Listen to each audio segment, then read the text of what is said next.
Well, good afternoon, everybody. It's 6 minutes past the hour of 3 o'clock on Super Talk 99.7.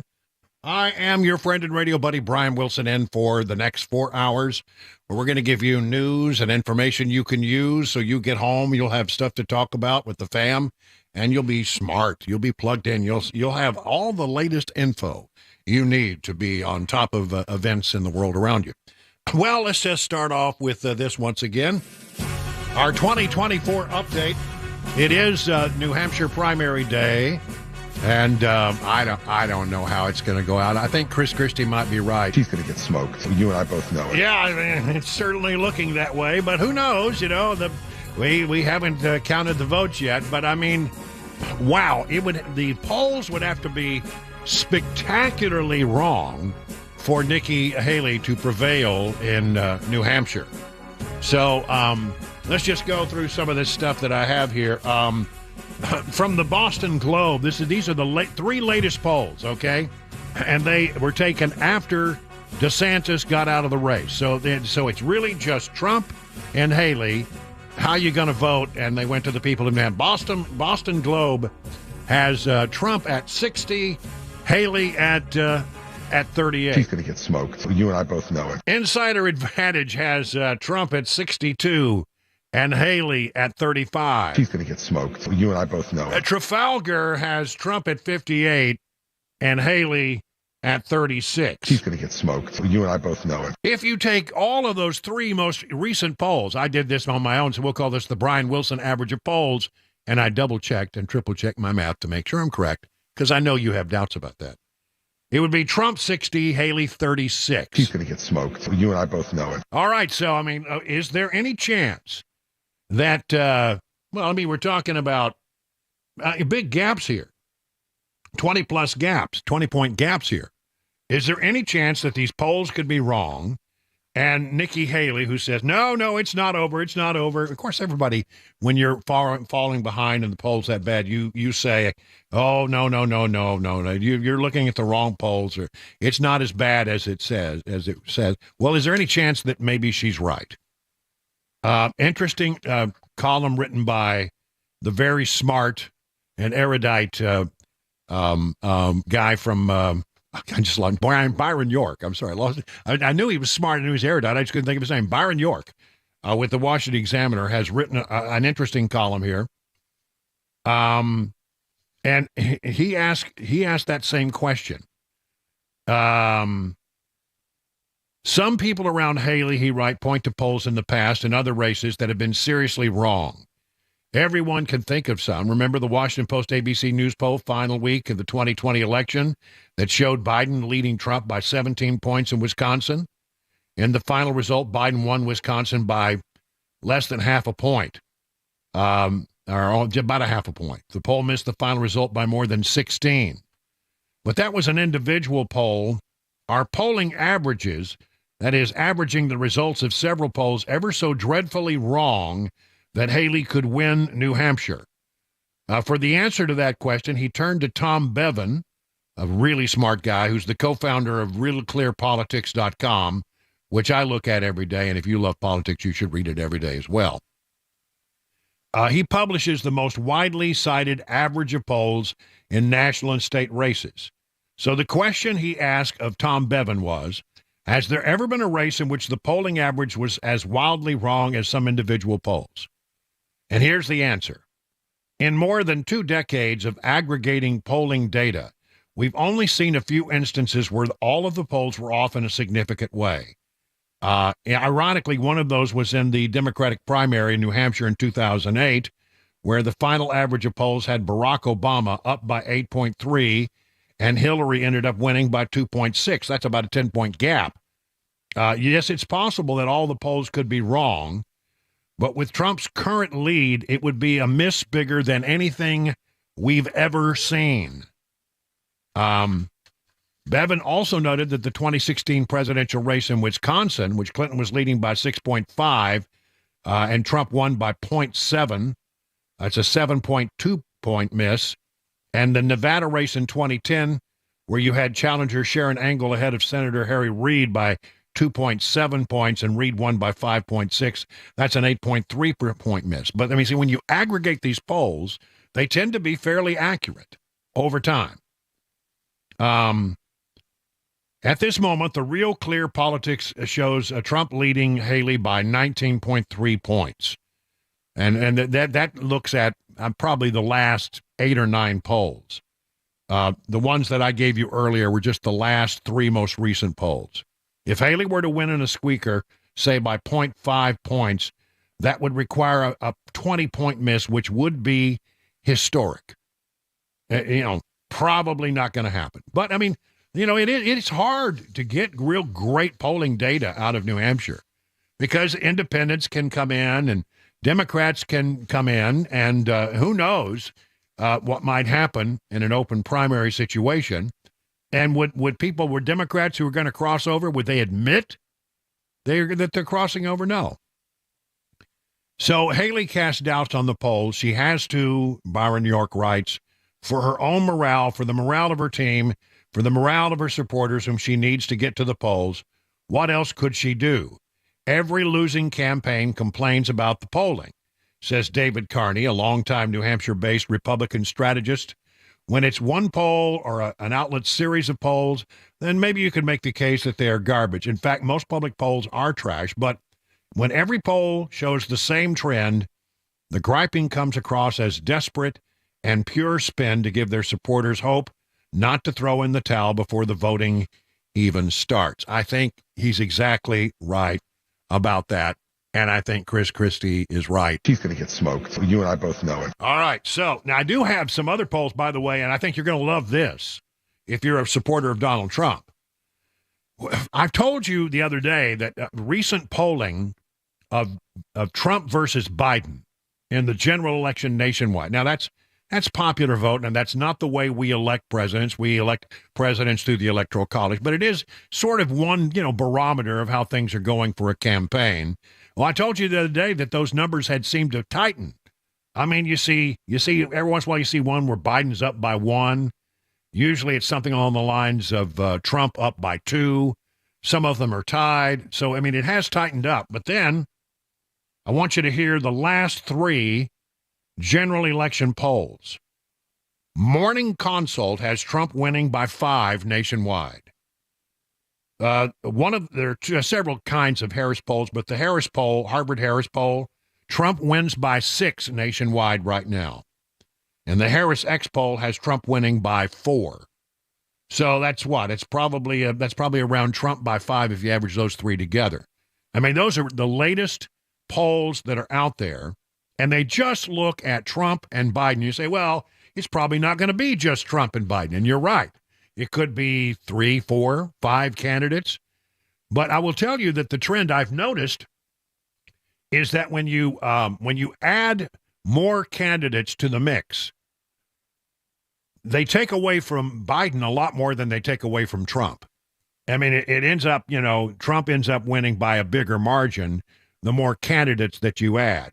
Throw RFK in there, throw West in there, maybe even, somebody like Manchin who might get in as an independent candidate. Every time you add people to that, it's worse for Biden than it is for Trump. So as it stands right now, if you're the former president of the United States and you're waiting on results, it should be a pretty good night for you in New Hampshire. And as you start to turn more toward the general election, it seems that there's a little uptick in the support of the former president.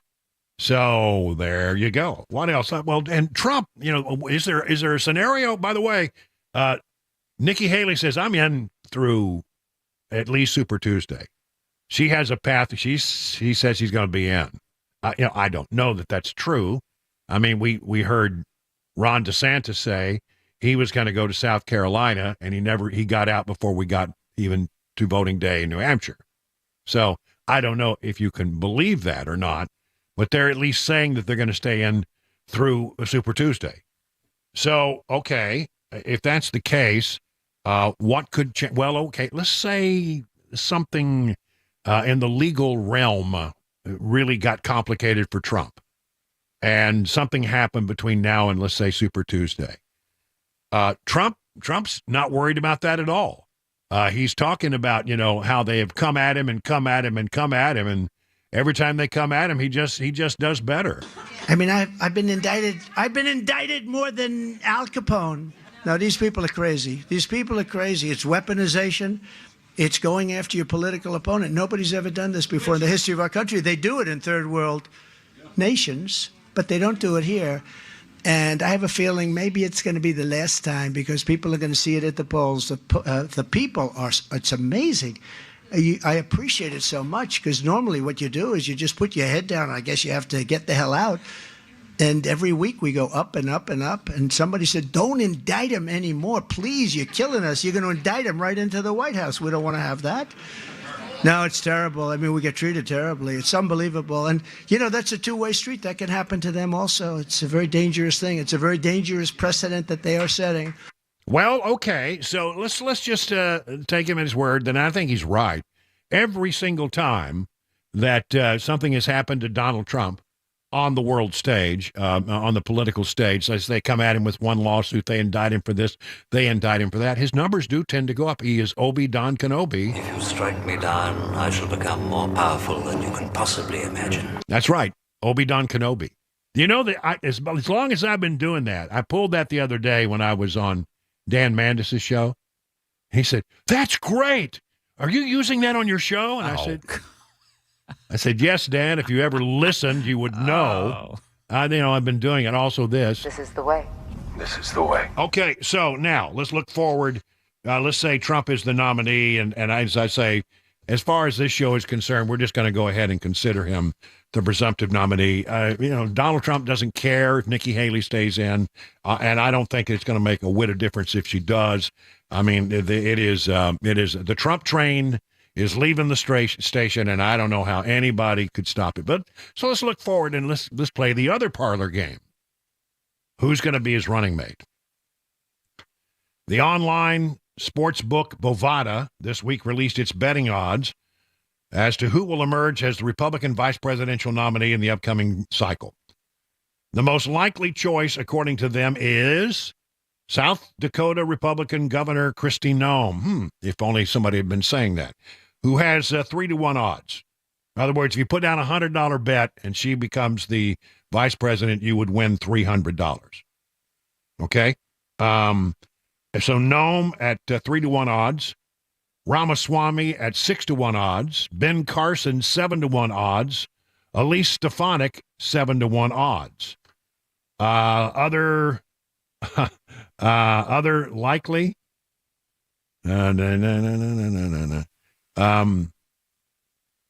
Other possible choices with less likely odds include Alabama GOP Senator Katie Britt, Nikki Haley, and former Fox News host Tucker Carlson, all with odds of 10-1. DeSantis is 15-1. RFK Jr. is 2,500. Well, it'd be 2.5-1. Is that right? 25-1. West is 10-1. Brady. They even looked at Brady. Tom Brady, 15-1. Tom Brady. Yeah, I don't know why they did that. And Peyton Manning is 20-1. So, you ought to put down $100 on Peyton Manning. That'd just be fun if you won. He might do it. Yeah, I know. Who knows? He's selling Bud Light. Yeah. So what in the world would stop him from doing something like that? That's right. He loves being the underdog. Yeah, he does. All right. And then finally, we have another one of these states, Massachusetts. The Massachusetts Ballot Law Commission has dismissed the 14th Amendment argument that would remove Donald Trump from the primary ballot in Massachusetts. Again, another state making the right decision. And it won't be long, I think, before the Supreme Court backs them up on all of that. Hey, listen, we have a new head coach. We have a new head coach for the Titans, and we're going to have an early edition of McMurray's Wild World of Sports coming up right after this. So stay where you are, 21 past the hour.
Border provisions, legislation in Tennessee, and a jury selection underway for one of the parents of the Michigan school shooter. 3:30 Super Talk 99.7 WTN.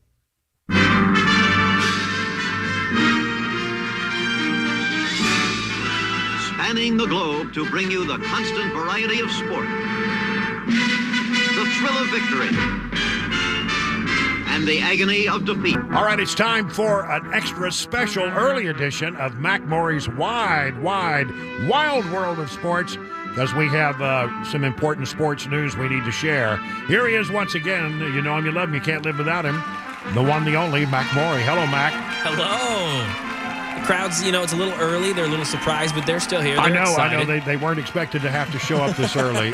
But we do have news that is pretty important. Yes, it is. In the sports world here in Nashville. So we thought we'd have not one but two editions. We'll do it again at 5:25. But we have a new head coach for the Tennessee Titans. His name is Brian Callahan. He comes from the Bengals. So fill us in on this guy, Mac. Yeah, 39 years old is Brian Callahan. He's the son of Bill Callahan, once was the Raiders head coach, longtime offensive line head coach. And that's one of the highlights there is word is that he's going to bring his dad on in the staff. One of his first hires will be his dad going over from Cleveland Browns. Yeah, bring his dad on. And what do the Titans need? They need some help up front on that offensive line. Yeah. And Callahan is one of the most respected guys as far as offensive line work and fundamentals are concerned. If he can bring on his dad, that's already a plus. A lot of our frustrations throughout the season about the offense specifically were, man, it's 2nd down and 8, and they're running the ball. Again, why are they doing this? They're averaging less than 4 yards a carry. Everyone knows they're stacking the box. They know that they're going to run it. Why do they keep doing this? Where's the innovation? Where's the, trying to get on the cutting edge of offense, be a high-flying offense? Let's use Will Levis. He's got a cannon. Let's really put him in his strengths. That's what Brian Callahan's going to bring. There's a quote from him last season saying the teams that win the most games are generally the teams that pass the ball the best. And that's true. In this league right now, you've got to pass the ball 60% of the time. 40% of that time, it's got to be run, and it's got to be great. You've got to set up the pass. And Callahan's going to bring that. He's going to bring, pre-snap motion. He's going to bring some innovation. He hasn't really called plays yet. That was Zach Taylor, the Cincinnati Bengals head coach. He was calling the plays, but as far as making the playbook, scheming different things up, working with these wide receivers, working with top elite quarterback, top 5 quarterback in the league, Joe Burrow. Brian Callahan was in charge of all of those things. He put together a lot of what became one of the more prolific offenses in the National Football League over the last 3 years. So bringing a mind like that over to the Tennessee Titans, who just seem to be behind and stale offensively, could do a world of good for this Tennessee Titans franchise. Now, there've been some reporting that he was the number one choice of the Titans, and that after the interview, he was getting ready to head back to Cincinnati, I guess it was. And they said, no, just hang around. Let's ink a deal. Yeah, let's figure this out. They didn't even want him to leave the building, apparently. No, because he was going to leave. You're right. He was going to go back to Cincinnati, and then he had other in-person interviews set up with the Seahawks, set up with the Falcons, and the Titans said, no, we really like you. You just stay here. Let's get this done. Let's figure this out. We want you. And I think that was part of the Mike Vrabel firing. That was all of in parts of that decision was Amy wanting her first choice. She didn't want to be behind the 8 ball in this hiring session, and she got her first choice in Callahan. And longtime Tennessee volunteer, Tennessee favorite athlete Peyton Manning. He worked with Peyton Manning. He won a Super Bowl with Peyton Manning as the Denver Broncos quarterback coach. That's one of the best offenses of all time in 2015. Callahan was a part of that. He was in Peyton Manning's ears. Peyton's speaks highly of Callahan. So overall, am I in love with this hire? Am I floored? Am I super excited? No, I'm not jumping off the walls, but I'm very optimistic. Well, he's 39 years old, so he's young. He's dynamic. He's got a good track record. And he has worked with some of the best quarterbacks ever. There's no doubt about that. He's the guy who can bring, Will Levis, I think, to the next level, if anybody can. So I'm excited about that. But I don't know. Here we go. But there's no doubt at all that this is what the Titans wanted, and they got what they were seeking. And now we're off to see whether or not he can turn this franchise around. No pressure. It's a lot of pressure. Okay, well, listen, we'll do this again at 5:25. Thank you, Mac Maury. Time to do the news. Take off your sports hat, put on your news hat. It's 3:30 on Super Talk 99.7.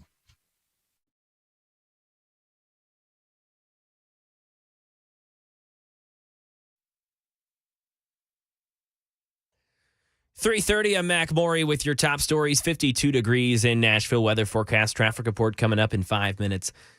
There's still no bill text on border provisions that senators are hoping will unlock support for a broader national security supplemental package to aid Ukraine and Israel. But a group of bipartisan senators continue to work, and each day they say they're getting closer. Karen Travers has the latest from the Biden administration. The White House tells me they will continue to be optimistic about a border deal as Senate negotiators appear to inch closer to an agreement. But Press Secretary Karine Jean-Pierre would not say whether the White House would accept a smaller amount of funding for Ukraine if the border measures come in at a higher cost than what the president originally asked for. I'm not going to say what we would accept or not accept. What I will say is that national security supplemental that the president put forth back in the fall is incredibly important. And legislation here in Tennessee, Fox 17 reports that Tennessee Republicans filed a bill this week that would change when you can enroll your child for kindergarten.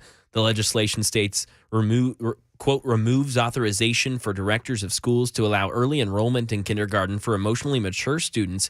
And this would include 5-year-old students who don't qualify for enrollment based on when they were born.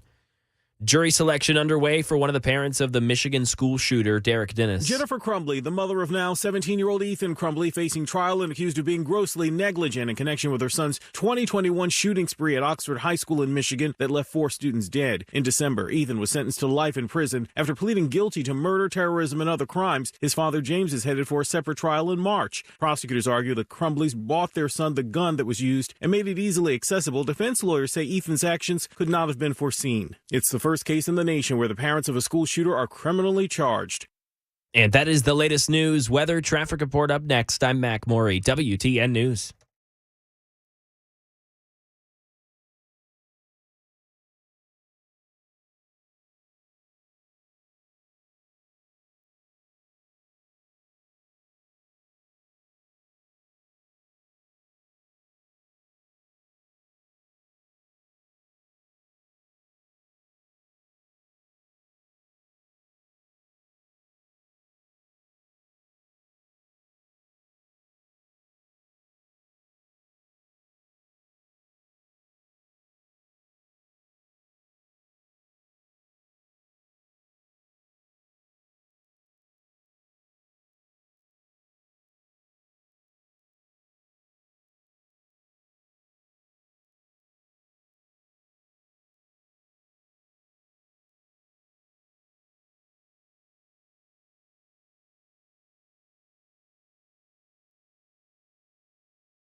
All right, how are you faring in this rough and tumble market? Is it working out okay for you? Are you nervous? I mean, I can understand why you would be nervous.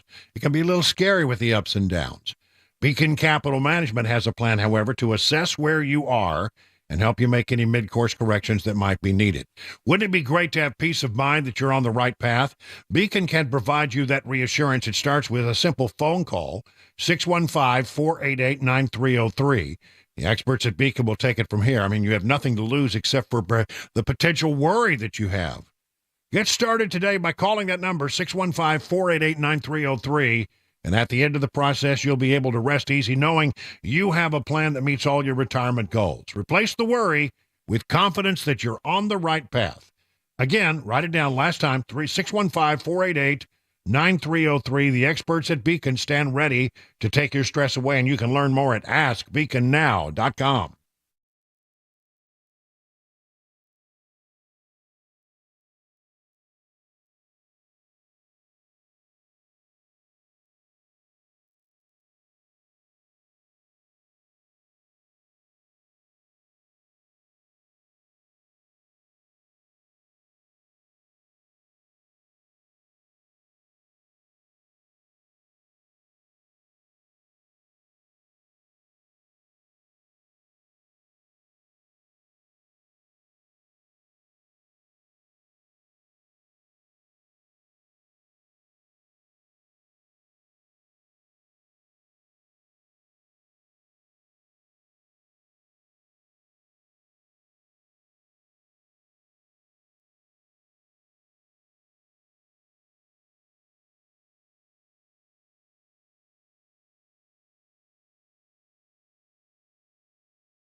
It's 38 minutes now past the hour at 3 o'clock. Man, I'm telling you, it's a much nicer day out there. I got. What do you got there? I got 55 degrees here in bucolic Watertown. I got 54. Wow. Okay, so we're just a little further south. I mean, just a hair south. So that's probably true. And it looks. All my snow is gone. There's just a few. I passed a few places on the way to work today that were, still holding on, but most of that was where snow had been plowed and piled up. Yeah, so you're still going to have those little. Yeah. But apparently, for the first time, I went through Watertown, and all the streets are, pretty passable now. And so, there you go. It looks like the rain is, over the next few days is the thing to watch. Potentially, some heavy rain could be coming. But it's nice today. I mean, shirt sleeve weather. I actually wanted to roll up my shirt sleeves when I went outside. So, yeah. Yep.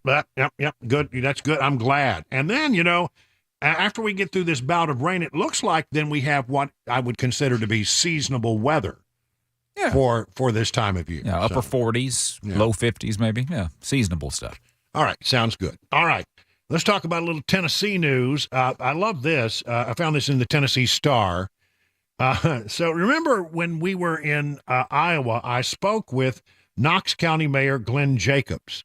He's also a former WWE wrestler, and he's known as Kane. And he was out in Iowa. He was out there, doing some campaigning for Donald Trump. And so we had him on the show. And it was good. He was a good interview.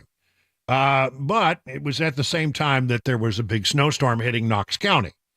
And so the Democrats, they say, why is the mayor of Knox County up in Iowa when we're getting hit by 10 inches of snow? And they just went on and, they're going to take advantage of a situation like that. I think he told us, we asked him, first question was, what about the weather? How's it looking back in Knox County? And he didn't seem to be irritated by the question. He said, it looks like everything's under control. People are out there doing what they're supposed to be doing. He had checked in. He wasn't completely checked out on it, for sure. But the Democrats tried to make hay with that. Well, isn't it interesting? Compare and contrast that, what the Democrats here in Davidson County did when it was learned that during that same snowstorm, mayor of Nashville, Freddie O'Connell, was in Washington, D.C., trying to cozy up next to Joe Biden. That's right. Mayor Freddie O'Connell traveled to Washington to attend a White House event with President Joe Biden. O'Connell was photographed standing feet away from the podium where Biden spoke during a bipartisan conference of mayors that drew mayors from around the country. Joey Garrison, who used to work for the Nashville Tennessean, now works for USA Today in Washington, spotted him there and said, hey, look, it's the new Nashville mayor. After the Knox News article about Jacobs published, Knox County Secretary Debsley Helsley claimed in a statement that Jacobs was an absent leader and that Knox County deserves a real leader. But no Democrats had anything bad to say about the fact that Fast Freddie flew to Washington. We got about 7.6 inches of snow. So, again, we say it all the time. The only standards that Democrats have are double standards. The state legislature, is underway, and no man, woman, child, or small animal is safe. No, that's an old joke. I used to say that in Texas. No man, woman, or small child or animal is safe in the state of Texas when the state legislature is in session. But, it's not that bad here. The Tennessee bill that they're proposing would cap property tax increases in the state at 2% plus inflation each year and no more than 6% inflation over 3 years. Now, that would be, I think, a good thing to do, especially, when you're, the community's the interest. I mean, I'm telling you, when property values keep going up and up and up and up and up, and you're just not ready. You've done nothing. You got a house, and all of a sudden, it becomes more valuable. Then all of a sudden, they're telling you got to pay a lot more in property taxes, and you've done nothing but just own a house and make your payments, right? And it can be a little overwhelming. So there is a bill that is pending right now to cap it at 2% plus inflation each year and 6% inflation over a 3-year span so that you don't get completely waylaid by a property tax increase. This, according to the Tennessee Star. It's clear people are unhappy with the current property tax system in Tennessee, with just 11% of registered voters supporting the status quo of leaving the decision to increase property taxes solely to the local mayor and the city council commission. Beacon Center Vice President of Communications and Outreach Mark Cunningham said. Just 27% of those polled said they believe local governments are spending property taxes wisely. 31% said they believe they are not, and 42% said they are unsure. This bill is sponsored by State Rep Chris Todd, Republican of Madison County. It's now assigned to the Property and Planning Subcommittee of the Local Government Committee, and there's a companion bill in the state Senate, which is being sponsored and carried by John Stevens, Republican of Huntington. It would apply to counties, municipalities, metropolitan governments, special school districts. All can levy property taxes. And in 2022, there were 24 municipalities and one special school district that exceeded that cap. In 2021, it was 3 counties, 37 municipalities, and 6 special school districts. In 2020, it was 22 municipalities and 1 special school district. So, again, trying to bring some relief to people who own homes and make sure that you just don't get crushed by an unexpected hike in your property taxes. This would when I read this story, I went, wow, this sounds like something that would happen in maybe New York City or Chicago. But it happened in Goodlettsville. You ready for this? Goodlettsville police are investigating the death of a juvenile boy during a home invasion Friday in the 100 block of Robert Cartwright Drive. Police said 2 masked assailants armed with AR-style weapons entered an apartment and just began shooting. Multiple victims were transported to a local hospital. Police said the boy, whose age has not been released, was pronounced dead at the hospital.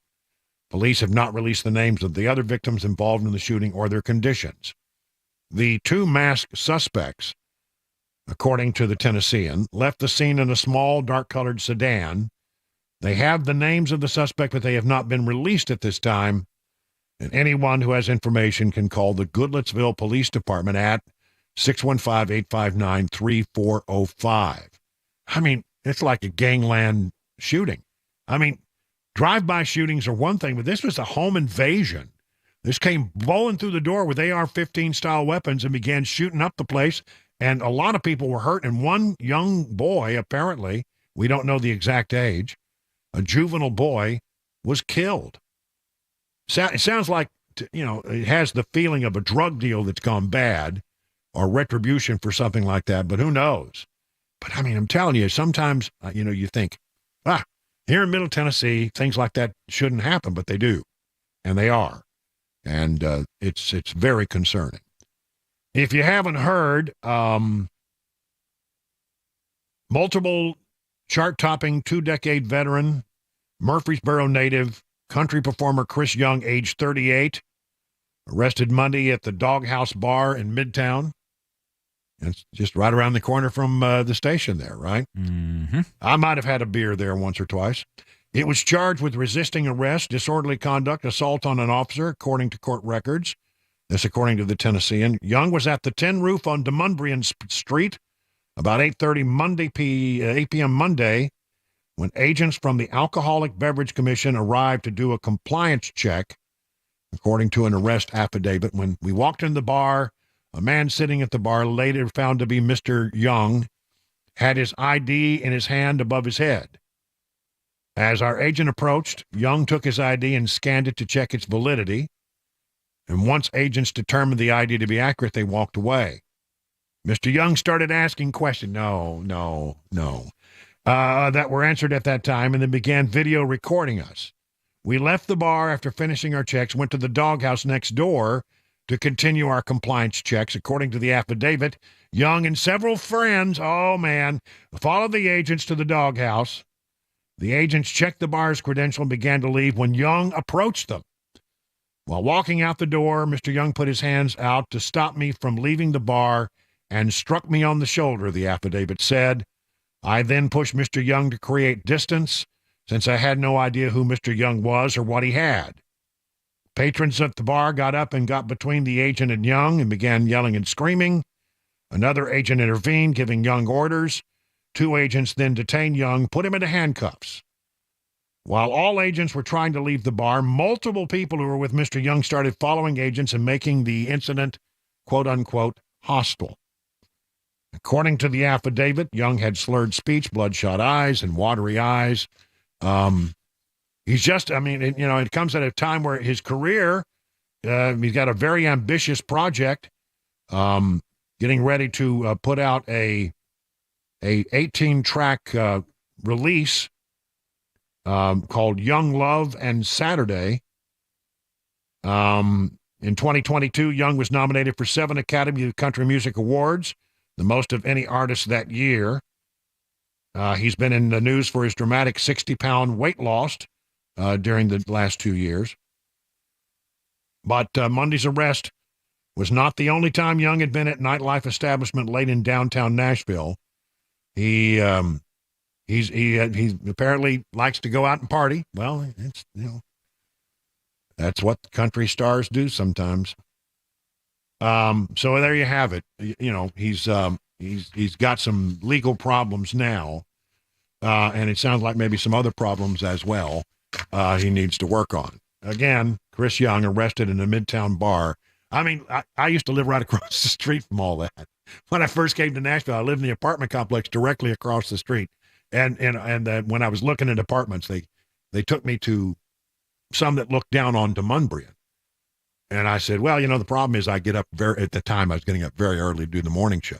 I get up at 3 o'clock in the morning and I really need my sleep. They said, let's show you something on the other side of the building. Yeah, because that's a party area right there. That's short of Lower Broad. That's like one of the big party centrals in all of downtown Nashville. 50 minutes now past the hour of 3 o'clock on Super Talk 99.7.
Taking a look at New Hampshire and Nikki Haley versus Donald Trump there, and what the polling shows how Canada feels about how strong a chance for the second Trump presidency looks. A crash in Tennessee, plus an update on Defense Secretary Lloyd Austin, who made his first public appearance today. 4 o'clock, Super Talk, 99.7 WTN. All right, there's Mac Maury. Chris Webber's in the control room pushing all the blinky buttons. I'm Brian Wilson. Time to check the market. Here we go. Dow Jones Industrials fell almost 100 points today, 96 points down. S&P's up 14, NASDAQ's up 65. So mixed board today with the Dow snaps a 3-day winning streak, and it has to do with the earnings reports that are starting to trickle in. Let's check in with John Maxon over at Beacon Capital Management to learn more about what is driving the market today. Good afternoon, John. Hey, good afternoon, Brian. Yeah, relatively flat day after some of the indexes are hitting all-time highs. The big report really hit today after hours. Netflix had a massive beat on their subscribers, roughly about 30 million last year. They also had a revenue number that was about 12.5% above what the street was calling for. Wow. And then we had, that was a big number, and the leading indicators index for the economy shows that the economy has continued to expand, which has really been pretty robust through some high inflation and everything else. So actually some pretty good news on the market today. The big report tomorrow is going to be Tesla is reporting earnings. Some of these big tech companies are coming in, and then inflation on Friday. So some important reports coming up. All right, thank you. Find out what John can do for you and all the other folks at Beacon can do for you by going to their website, askbeaconnow.com. It is 58 minutes past the hour of 3 o'clock on Super Talk 99.7. All right, listen, we got through that cold snap. Did your heater and system work like it's supposed to? Did you have problems with any of your plumbing? Well, if you did, you should dial this number. You should call this number, 775-7833. Who dials anymore? 615-775-7833. That's the number to busybhvac.com. And they will come and they will fix your problem. And, really honestly, think a little bit about what you want to do preventative maintenance. And that's what the Beehive Club is all about. $99, become a member of the Beehive Club. And what you do is you get 3 thorough maintenance services on your systems, one aimed at heating, one aimed at cooling, one aimed at plumbing. No overtime charges 24/7 and 10% off all repairs. Busy Bee Plumbing, Heating, and Cooling is your official Rude Pro partner. For satisfaction guaranteed, call Busy Bee Plumbing, Heating, and Cooling at 615-775-7833, online at busybhvac.com.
Four o'clock, I'm Mac Maury with your top stories. Currently 52 degrees, been a cloudy, rainy day in Nashville. Going to see a lot of that this week. Chances for rain all week.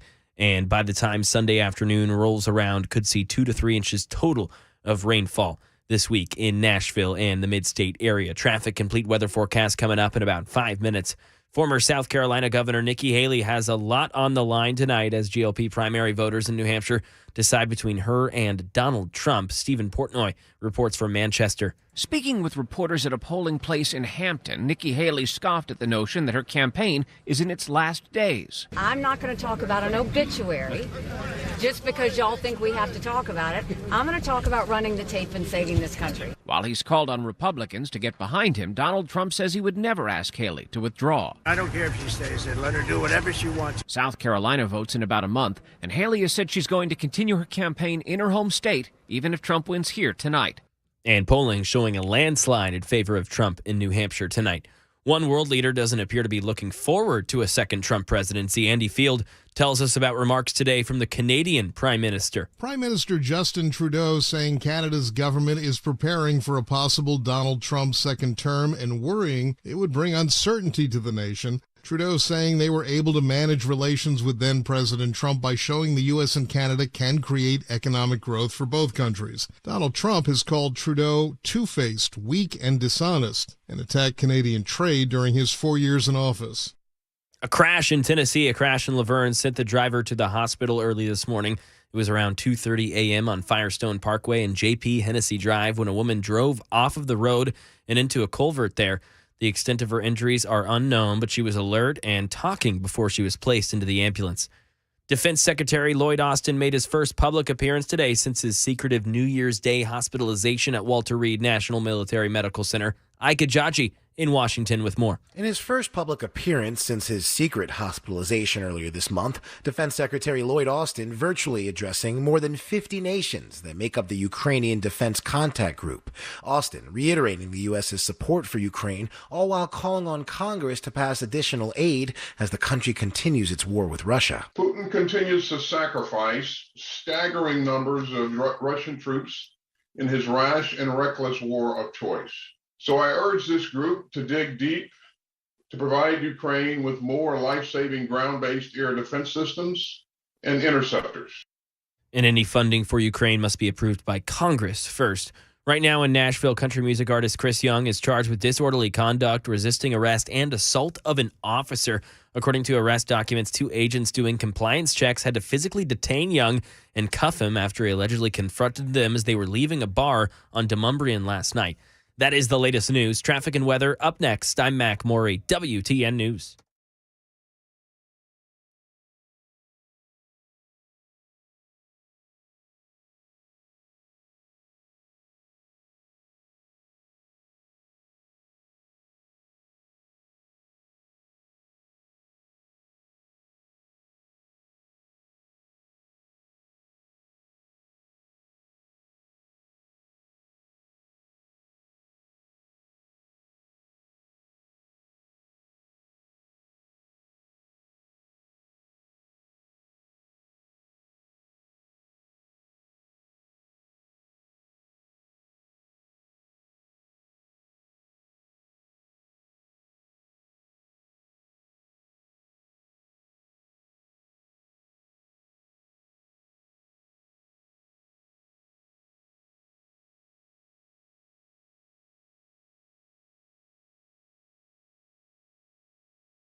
Well, good afternoon, everybody. It is 7 minutes now past the hour of 4 o'clock on Super Talk 99.7.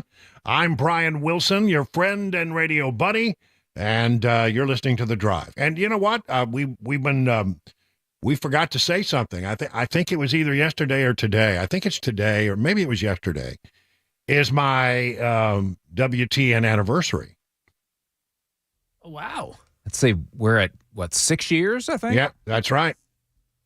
I think it was maybe today, but you think it was maybe yesterday. One way or the other, I'm celebrating my 6th year now on the airwaves here at WTN. I mean, it seems like only yesterday I remember getting a call saying, could you be in Nashville real quick? We need somebody to help us out filling in on the morning show. And I did, and I came up and filled in, and that was, honestly, I only packed for 2 weeks. They said maybe a couple weeks, so I packed enough clothes for 2 weeks. I got in the car and I drove up. Living in Florida at the time, I was retired. Mm-hmm. I was retired completely. I thought, this is it. I'm going to sit on the beach now. And then they said, no, come in. I said, oh, all right, that's fine. That'd be good. Knock the rust off. Hadn't been on the air in a few weeks. Yeah. So I thought, well, I'll just, I'll go to Nashville for, a couple of weeks, and then I'll go back to the beach. And then Megan Barry scandal broke wide open. And I said, well, I got to stick around for some of this. And next thing you know, I think it was about a month later, we inked a deal, and we've been inking deals ever since. Mm-hmm. And I think I'm not talking out of school to say that I'm about to ink another one. So, yeah. So it looks like I'm going to be here for a little while. And not going to get rid of you that easily. No, it's like, they keep trying. They change the locks. They lock me out of the email, and I just still keep showing up every day. They don't know how to quite tell me that, that they don't really want me around. But no, I'm teasing, because I really want to just say this. I'm very touched by the way I have been received by the Nashville folks. It really means a lot to me that you have found favor with what I do, first on the morning show and now in the afternoon show. I mean, I never imagined I'd be working the afternoon show, because it was the place that Phil Valentine worked, and it was such a sad loss to lose him. And but we thought about it a lot and decided that about halfway through my run here, that maybe it would be good for me to come on to the evening show, because we didn't have any, a lot of there were no good options. The best option would have been for Phil to return to the airwaves, and sadly, that could never happen. And it was a tremendous loss to the station. And I never, ever wanted to be the person who came in and tried to replace Phil Valentine. I came in to be Brian Wilson and do the best that I could, because he was irreplaceable. But it is an honor to be continuing to broadcast on these airwaves, and that I get really emotional when I think about how warmly I have been received here in Nashville. I mean, I think about this. If I hadn't come to Nashville, I would have never met Cabana Wife. Wow, that's a really good point. I would never have settled in here in this beautiful community of Watertown. I would never have had not one but two French bulldogs, which sort of argues against it sometimes. But no, I mean, my life has changed for the better. And not only that, Chris, let me just say this: I have worked with a lot of great people over the years, a lot of really, really talented people. But I've never worked with anybody who's better than you at what you do. And the relationship that we have and the friendship that we have is as deep as any I've ever had in broadcasting. And I thank my lucky stars every day that you're on the other side of that camera. Oh, well, I appreciate it. And very kind of you. And Mac Morey is the new guy on the block, but I'm sort of taking a liking to him too. Young whippersnapper that he is. All right. Eric, I'll still be here 100 years from now, and this is The Drive on WTN. I'll have to keep getting in your ear going, sit up straight now. Sit up. You just sit up, Brian. You're falling over. Yeah, I know. Well, anyway, thank you so much. And, again, I just wanted to take a moment to say how much I appreciate our audience for being so lovely to me over these 6 years. All right, let's talk about the border situation. It's a mess. And here, listen to this. CBO shock. This is from the Congressional Budget Office. Now estimating that border officials have witnessed but did not catch, are you ready for this astounding number? 860,000 illegal immigrants crossing into the United States last year, more than double the number of gotaways who entered when President Joe Biden entered office and dismantled border policies. 860,000 people that we know of, right?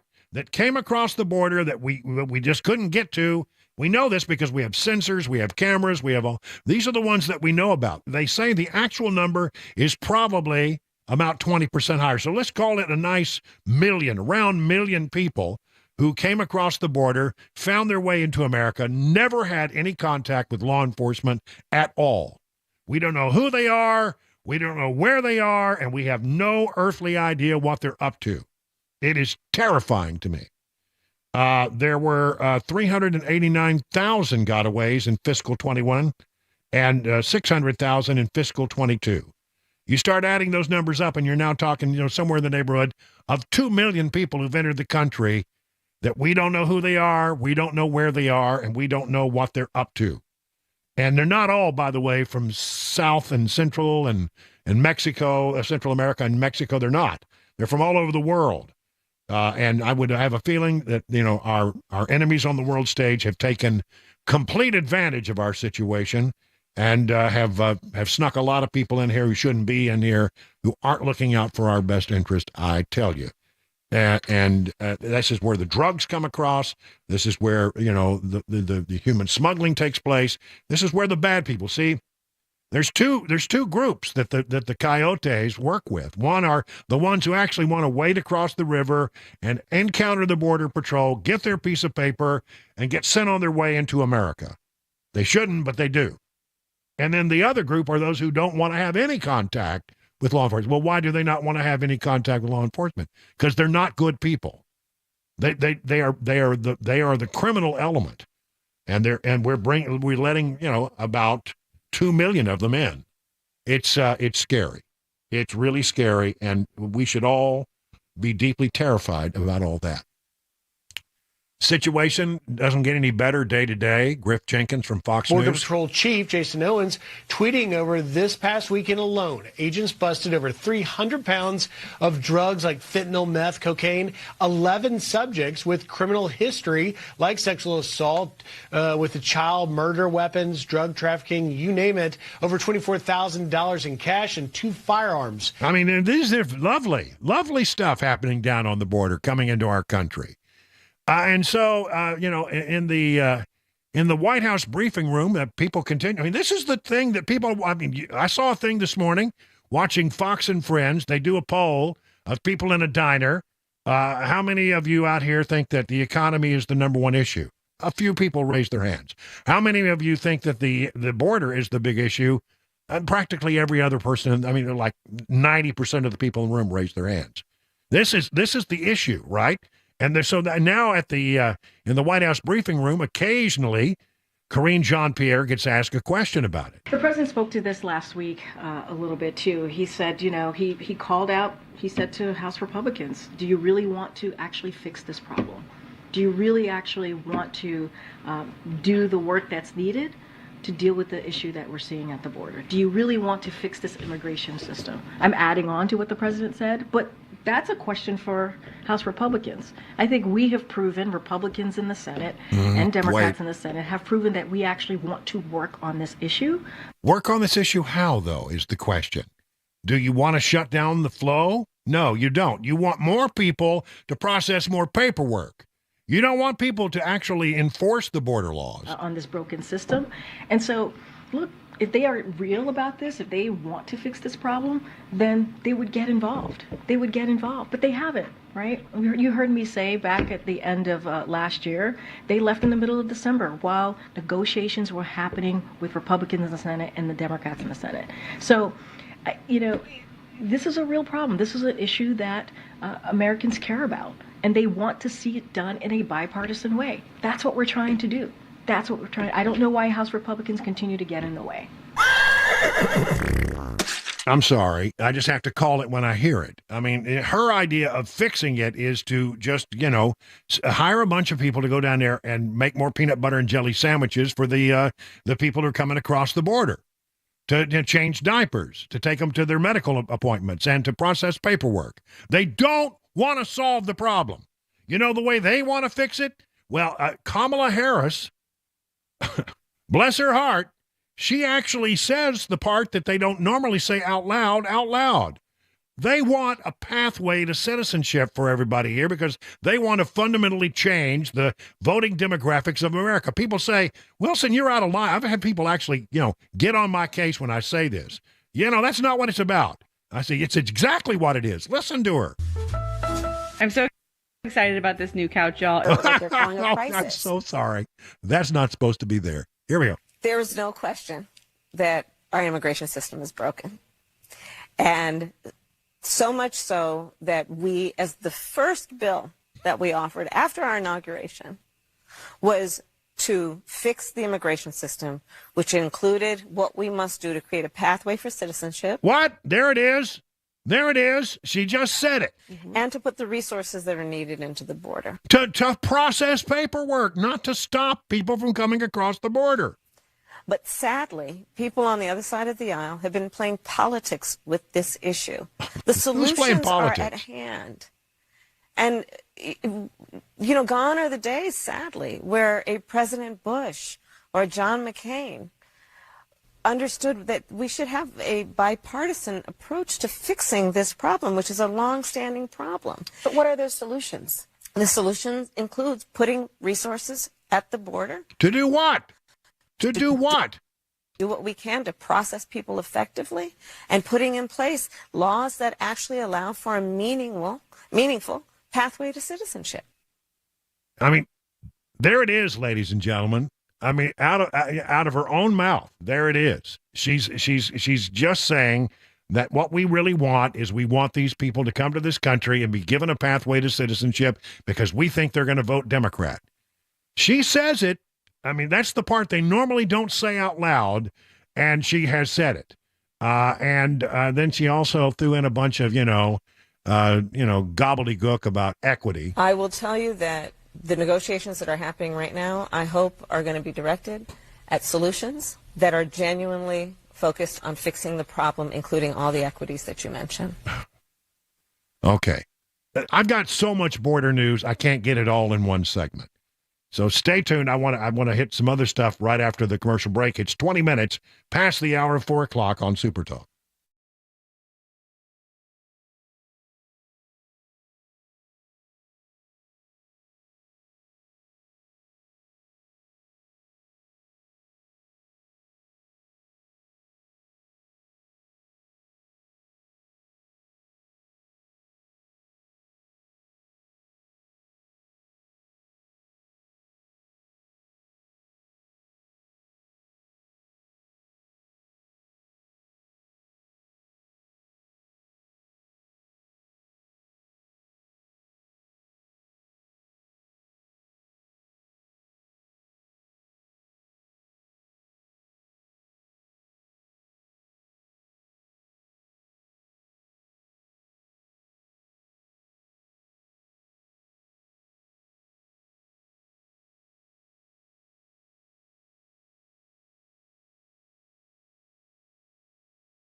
Tracking rainfall this week in Middle Tennessee. Some news out of the Pentagon concerning the Houthis and money news. 4:30 Super Talk 99.7 WTN. 25 minutes now past the hour, 4 o'clock on Super Talk 99.7. We're talking about the situation on the border, which I think is going to be the really big issue of the 2024 presidential cycle. I mean, I think it's really going to come down to that. And people are plenty upset, I think, when you talk to a lot of folks about what's happening, how it's impacting, blue cities. I mean, the Biden administration, may have put the nail in their own coffin with this whole thing. Because, I mean, there's nobody happy about the situation. I mean, blue city mayors are not happy. And they're blaming the Biden administration to some degree. They had hoped, they got all these grandiose plans to make Texas go blue, which I don't think is going to happen. But the people in Texas are pretty irritated about it. So that's not working out for them. And when you talk to people as they go to the ballot box in New Hampshire, it's the one issue that they're really upset about. Yesterday, the Supreme Court ruled that the Border Patrol could cut the razor wire that Texas is putting up.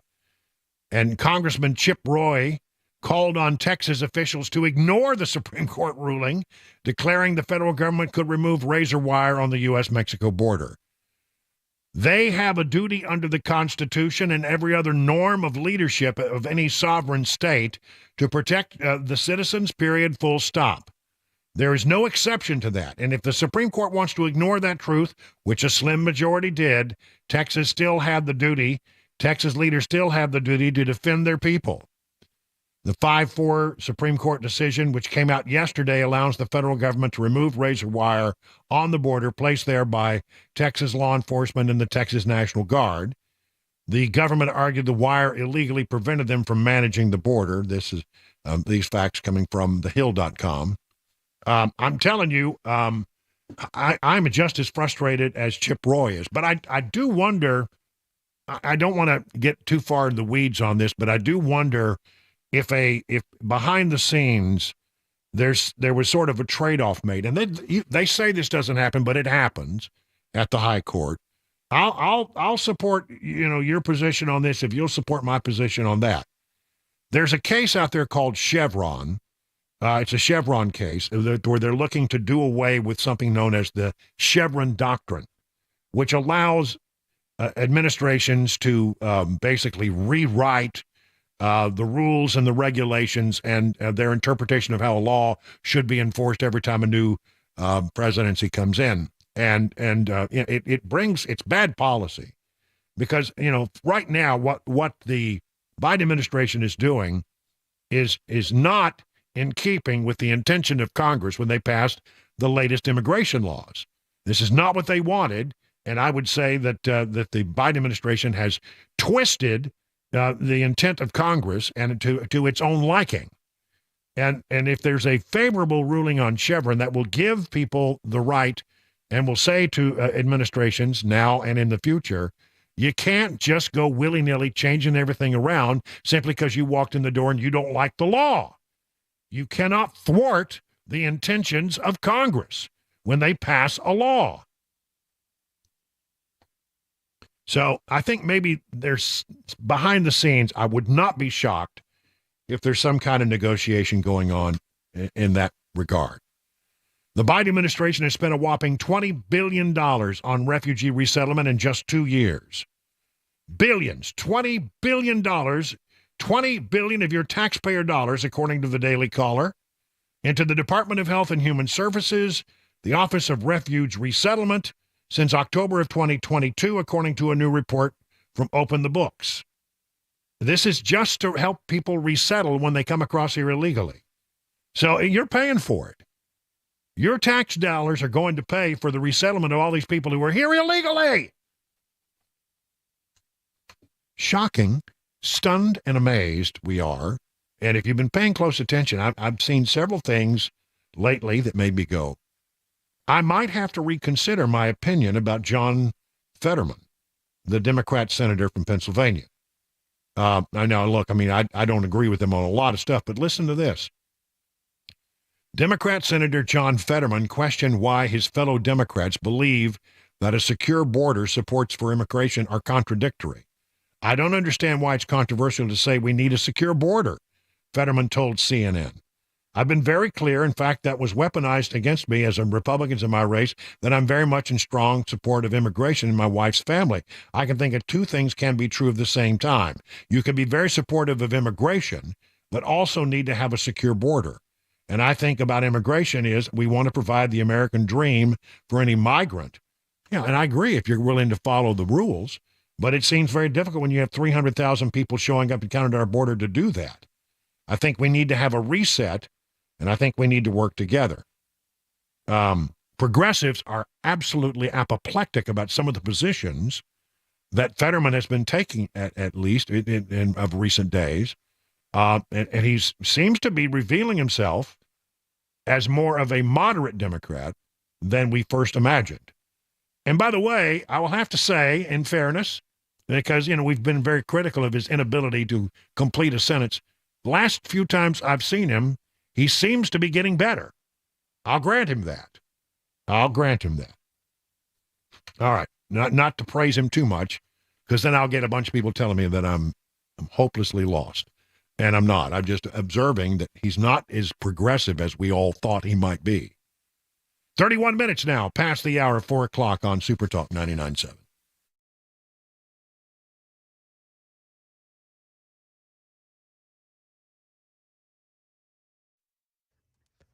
.431, I'm Mac Maury with your top stories. 52 degrees in Nashville, a chance for showers every day this week, including the weekend. Could see 2 to 3 inches of rain total as we get to Sunday this week in Nashville. That increases to 3 to 4 inches around Tullahoma. Got a forecast and a traffic report just ahead in 5 minutes.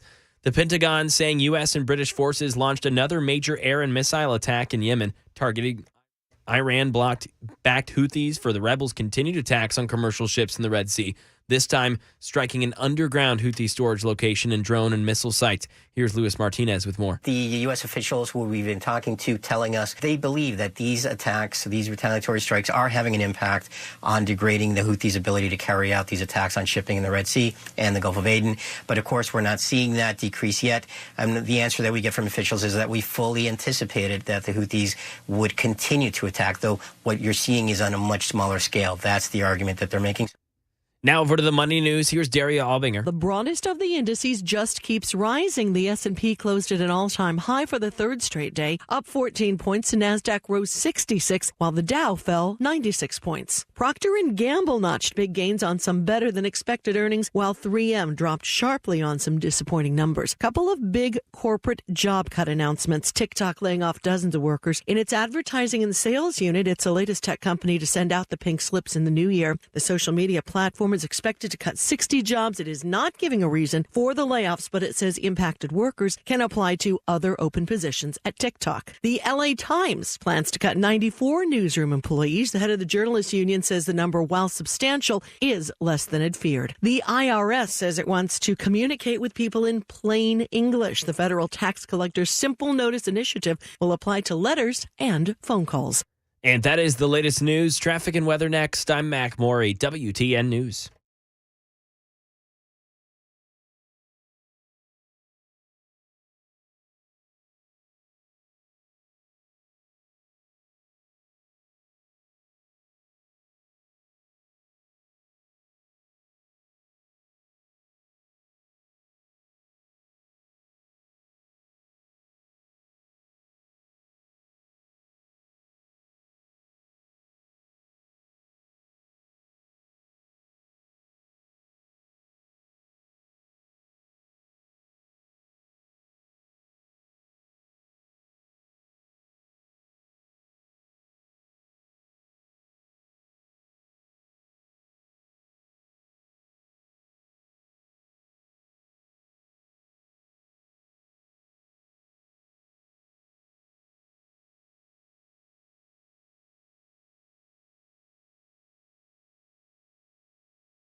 Let's talk about the folks over at USS. With all the rain that we're going to be having and the snow and the ice, you may have some foundation issues. You may have some waterproofing issues that need to be addressed. And you need to call the folks at USS, United Structural Systems. They'll come out, they'll assess your situation, they'll tell you what they think you need to do, and then they'll let you make a decision. And if you decide to go forward, you don't pay a penny until the job is done and you're completely satisfied. And there have been over 25,000 satisfied residential customers. Let's hear from a few of them, shall we? Constance. Excellent experience. Put me at ease in the entire process. Jeffrey, the service was A+++. On top of that, the work they did actually solved my problem. And let's end it with Jerry. This is the best crew we have ever had do work on our house. That's the kind of folks you want to do with. Good people, honest people. They guarantee their best at USS, serving Middle Tennessee, Southern Kentucky, Western Kentucky, Northern Alabama, online at USSTN.com, or call this number, 615-488-7855.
"39 minutes now past the hour of 4 o'clock on Super Talk 99.7.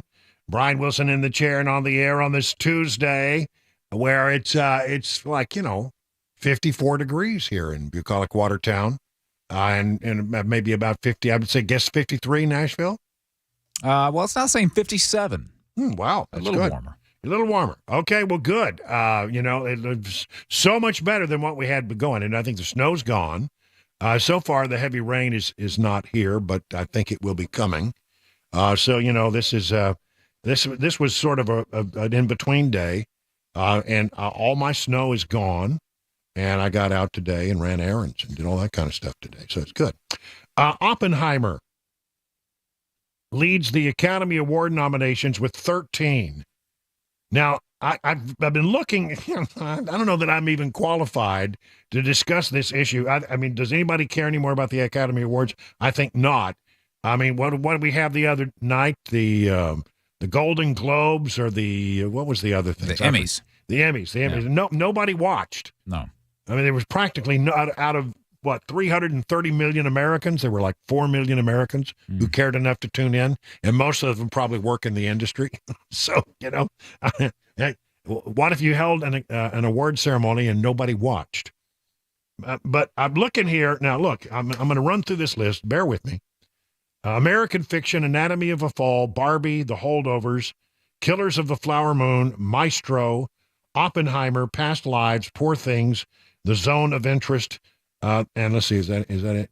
Yeah, those are the Best Picture nominations. I've seen exactly one. Well, you got me beat by one. I went to Oppenheimer, which I really liked. I thought it was a great movie. I enjoyed it. So I don't know. And that's the thing. Maybe there are a lot of people. I mean, I know a lot of people went to see Barbie. I did not go see Barbie. I had no interest in seeing Barbie, and because I don't have a teenage daughter. But apparently, a lot of people did. Best Actor, Bradley Cooper for Maestro. I tried to watch a few minutes of that, and I watched it streaming, not going to the movies, but watching on a streaming service, and it was about 2 minutes of that, and I thought, this just does not interest me at all. It's kind of a biopic, right, on what's his name? Oh yeah, the big I forget the guy's name. From the film, he used to direct the Philharmonic. Yeah. No, anyway, Bradley Cooper. I mean, it was an interesting portrayal. It's certainly not what I expected from him, but about 2 minutes into that, I said, nope, not for me.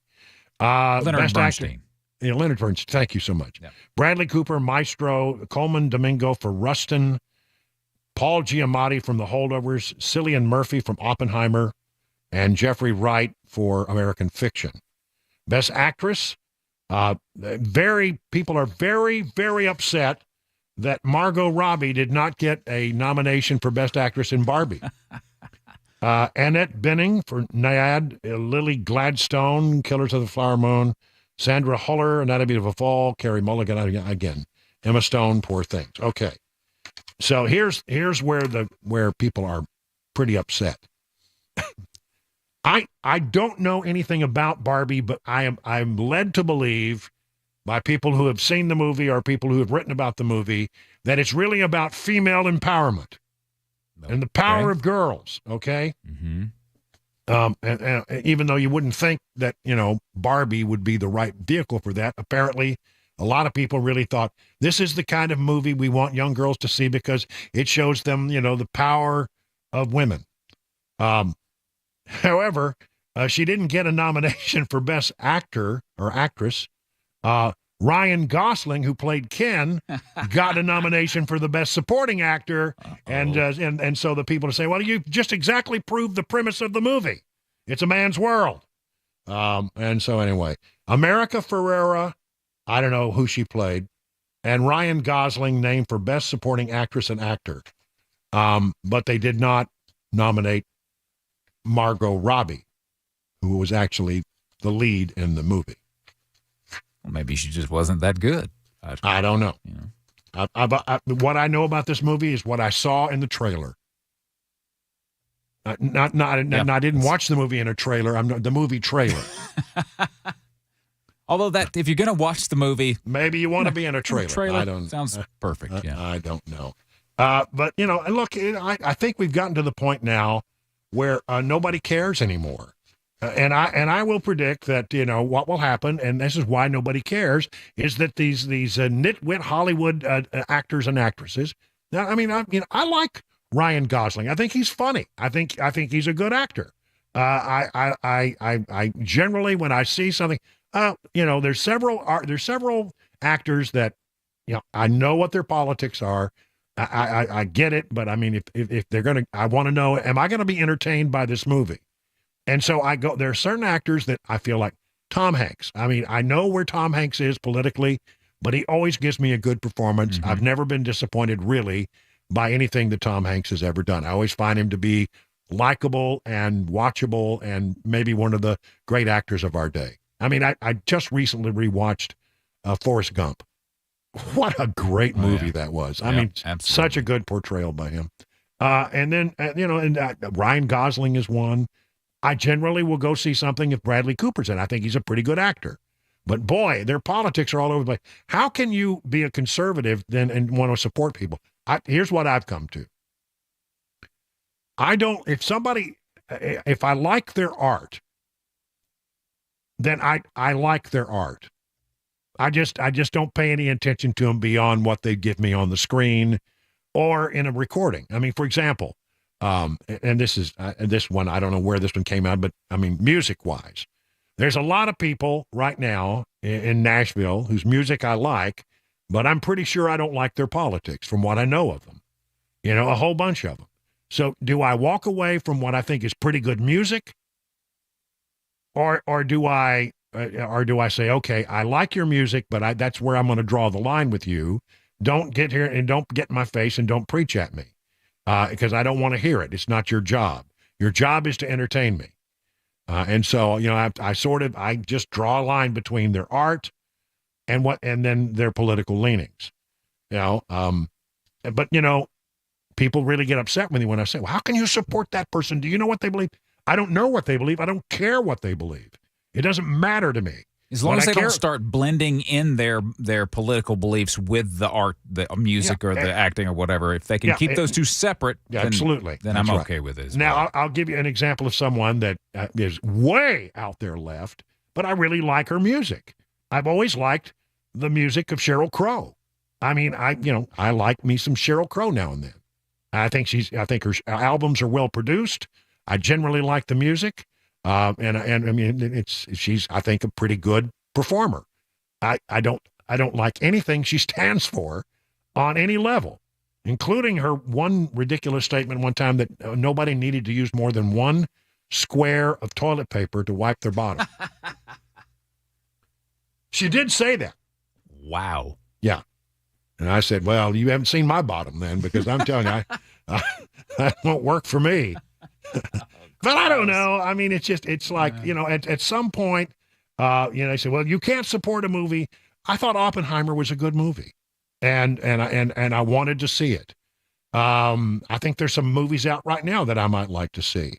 The one thing that I do love is that conservative movies are finding an audience. On the rare occasions when they pop up, they're never going to be considered for Oscars. They're never going to win an Emmy. They're never going to win a Golden Globe because, the whole system is rigged, for the loony left. But they do well at box office. I mean, some of these movies have done very, very, very well. So, I'm going to try to continue to support those. I'm going to be very picky about the ones I go to watch. But, I don't know what you do in a situation like this. Do you just deny yourself entertainment? Because because if you go to the entertainment world, the good movies are often going to be people who hold positions that are absolutely 1,000% against what you believe. So I don't know. A lot of people say, I won't go see a movie with that person. Well, I'll go see a movie if I think there's going to be good entertainment. But that doesn't mean that I in any way endorse what they believe, and I don't care what they believe. I just want them to entertain me. I never understood, tell me this, if from the entertainment standpoint, I've never understood why somebody would produce a movie and spend millions and millions and millions of dollars to put together a product. And then, the actors go out on tour and start saying a bunch of political stuff. That's guaranteed, no matter who they are, it's guaranteed to piss off about 50% of America. If they're conservative, and there are a few conservative, but not many, they're going to hack off the left, and the rest of them are going to hack off everybody on the right. Why would you ever want to mix politics in your entertainment? Because you're basically turning off 50% of the potential audience for that particular movie, or that particular song, or that particular record, or that particular concert. Why would you do that? It doesn't make any sense. Isn't it better to keep your opinions to yourself and then go out there and just provide good entertainment and let us, don't try to use the limited platform that you have as an actor or an actress or a musician to try to inform people about how they should think. Just sing the song, just act the part, and leave the rest of it on the table. I mean, it's not important to us.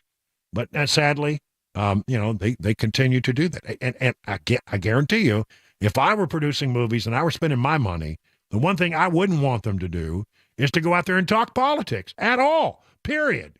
I mean, Kelsey Grammer, apparently now that reboot of Frasier, he happened to say that he continues to support Donald Trump. And I mean, they jumped right on him. Shh, don't say that. Well, I sort of agree with him. Just leave it outside the artistic arena. And that's all I got to say about that. 51 minutes. My Forrest Gump impression. That's all I have to say about that. 51 past the hour.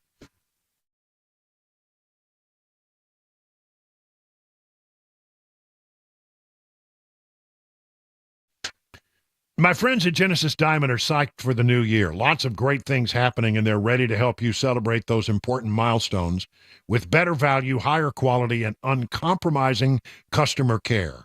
At Genesis, they have expanded their selection of exquisite hand-picked diamonds from half carats to 15 carats, all shapes, all sizes, all at Genesis' famous no middleman prices. Genesis also has lab-grown diamonds of the highest quality at prices way below what you might pay in other jewelers. They've also brought in even more exclusive designer jewelry, new cutting-edge fashion-forward rings, earrings, bands, bracelets, pendants, things you can't find anywhere else. And, of course, Genesis is proud to offer truly spectacular collection of luxury-owned, pre-owned Rolex timepieces. They have all the most popular models in stock. So get to Genesis in 2024 and let their non-commission experts help you celebrate those important milestones. They guarantee the best value, the highest quality, and the strongest warranties and guarantees in the jewelry industry. Genesis Diamonds and luxury pre-owned Rolex timepieces.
Taking a look at what voters are doing in New Hampshire, preliminary exit polling indicating that they may be looking for different qualities in a candidate than party members in Iowa, crime in Tennessee, and the TBI investigating after a body was discovered. We'll tell you where and what happened. 5 o'clock, Super Talk 99.7 WTN.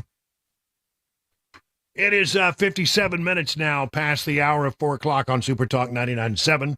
Brian Wilson in the chair and on the air on this Tuesday, where we are expecting there to be more rain in the days ahead. Temperatures will be, pretty moderate, but it looks like we're definitely going to have, some rain to go around with it, and the ground's pretty saturated, so we'll need to keep an eye on those places where you get your low-level flooding for sure. Listen, coming up in the next hour here on Super Talk 99.7, we'll talk about the New Hampshire primary, which is people are going to vote today, and we'll hear the results tonight. But, isn't it over? Yeah, it's over. And I'll tell you how over it is. Also, Mac Morey's My Wide World of Sports, because we have a new coach for the Titans. It's all straight ahead in the 5 o'clock hour of the drive. Stay tuned.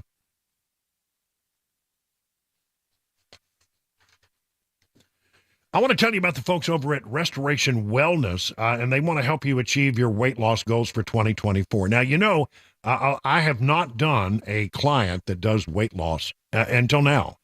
And I'm going to be going through the process here with the folks at Restoration Wellness Med Spa. And I'll tell you how it goes in the days ahead. We're about ready to start that whole process. But they're the leader in weight loss management in Wilson County, and they want you to make 2024 the year that you achieve your weight loss goals. So give them a call, the Restoration Wellness team, today at 615-470-8124, or visit them at their website, Restoration Wellness Med Spa, or to book a consult. And that's the way to do it. Look, here's why I like these guys. Carly and Jamie, they're good people. They're going to take good care of you just like you're part of the family. But they're going to look at you as an individual. They're not just going to lay a plan on you that they lay on everybody else. They look specifically at you, and they have a lot of different ways they can approach this. So be a part of the 1,000 patients who have already seen life-changing results from the weight loss management programs at Restoration Wellness. They take into consideration your absolutely unique needs, your lifestyle, and your goals. So whether your goal is to lose stubborn body fat or improve your overall health, Restoration Wellness has a solution for you. The newest technology in weight loss management. 615-470-8124. Learn more at restorationwellnessmedspa.com.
.501, I'm Mac Morey with your top stories. 52 degrees right now, mostly cloudy, been off and on with showers today, and it will be the remainder of this week. Got a traffic and weather forecast that'll tell you all about it coming up in 5 minutes. Preliminary exit polling tonight indicates that Republican New Hampshire voters may be looking for different qualities in a candidate than their party members in Iowa. Andy Field. About 1 in every 4 New Hampshire primary voters said they were looking for a candidate who has the right temperament. That's far more than about the 1 in 10 voters who said the same thing in Iowa. When it comes to the top campaign issues, they listed from top to bottom the economy, immigration, both far ahead of foreign policy, and only 11% listing abortion in New Hampshire as a top issue. 61% in Iowa favored a federal ban on abortions. In New Hampshire, that number fell to 27%. Crime in Tennessee. Murfreesboro police are trying to identify a man who is accused of stealing from a blind woman. Officials say that 2 people knocked on the victim's door, and they said that they were officers with a search warrant. She let them inside, and that same day, her debit card was used for multiple withdrawals from an ATM. The suspects also made multiple fraudulent Cash App transactions. Right now in Tennessee, the TBI is investigating after a body was discovered inside of a car in Ashland City this morning. Here's Channel 4's Dryden Quigley with more. We're here on Bear Wallow Road, where all that's left of the crash are these tire marks, this part of the car, and a lot of unanswered questions. The Carters woke up to find a car crashed into some trees in their yard. They believe it happened sometime between 4 and 7 this morning. They figured it was just an accident and called police on their way to work. Only later did they learn a body had been found in the car. The body and car were taken by TBI around 11 this morning. And they have not said how the person died or why they were called in to investigate.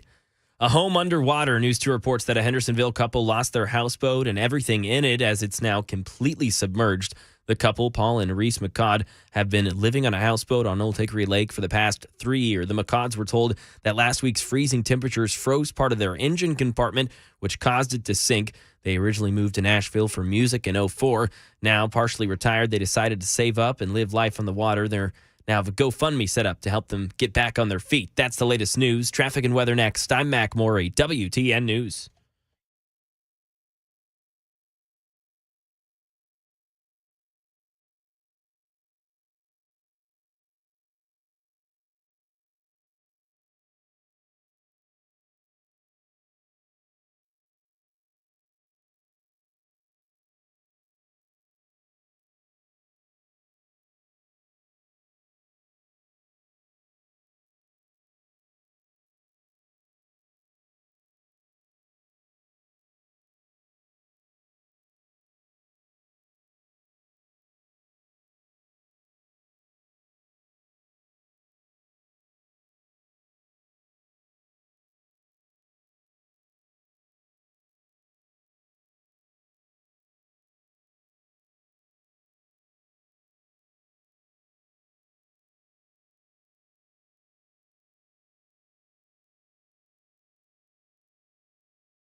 He's going to get smoked. You and I both know it.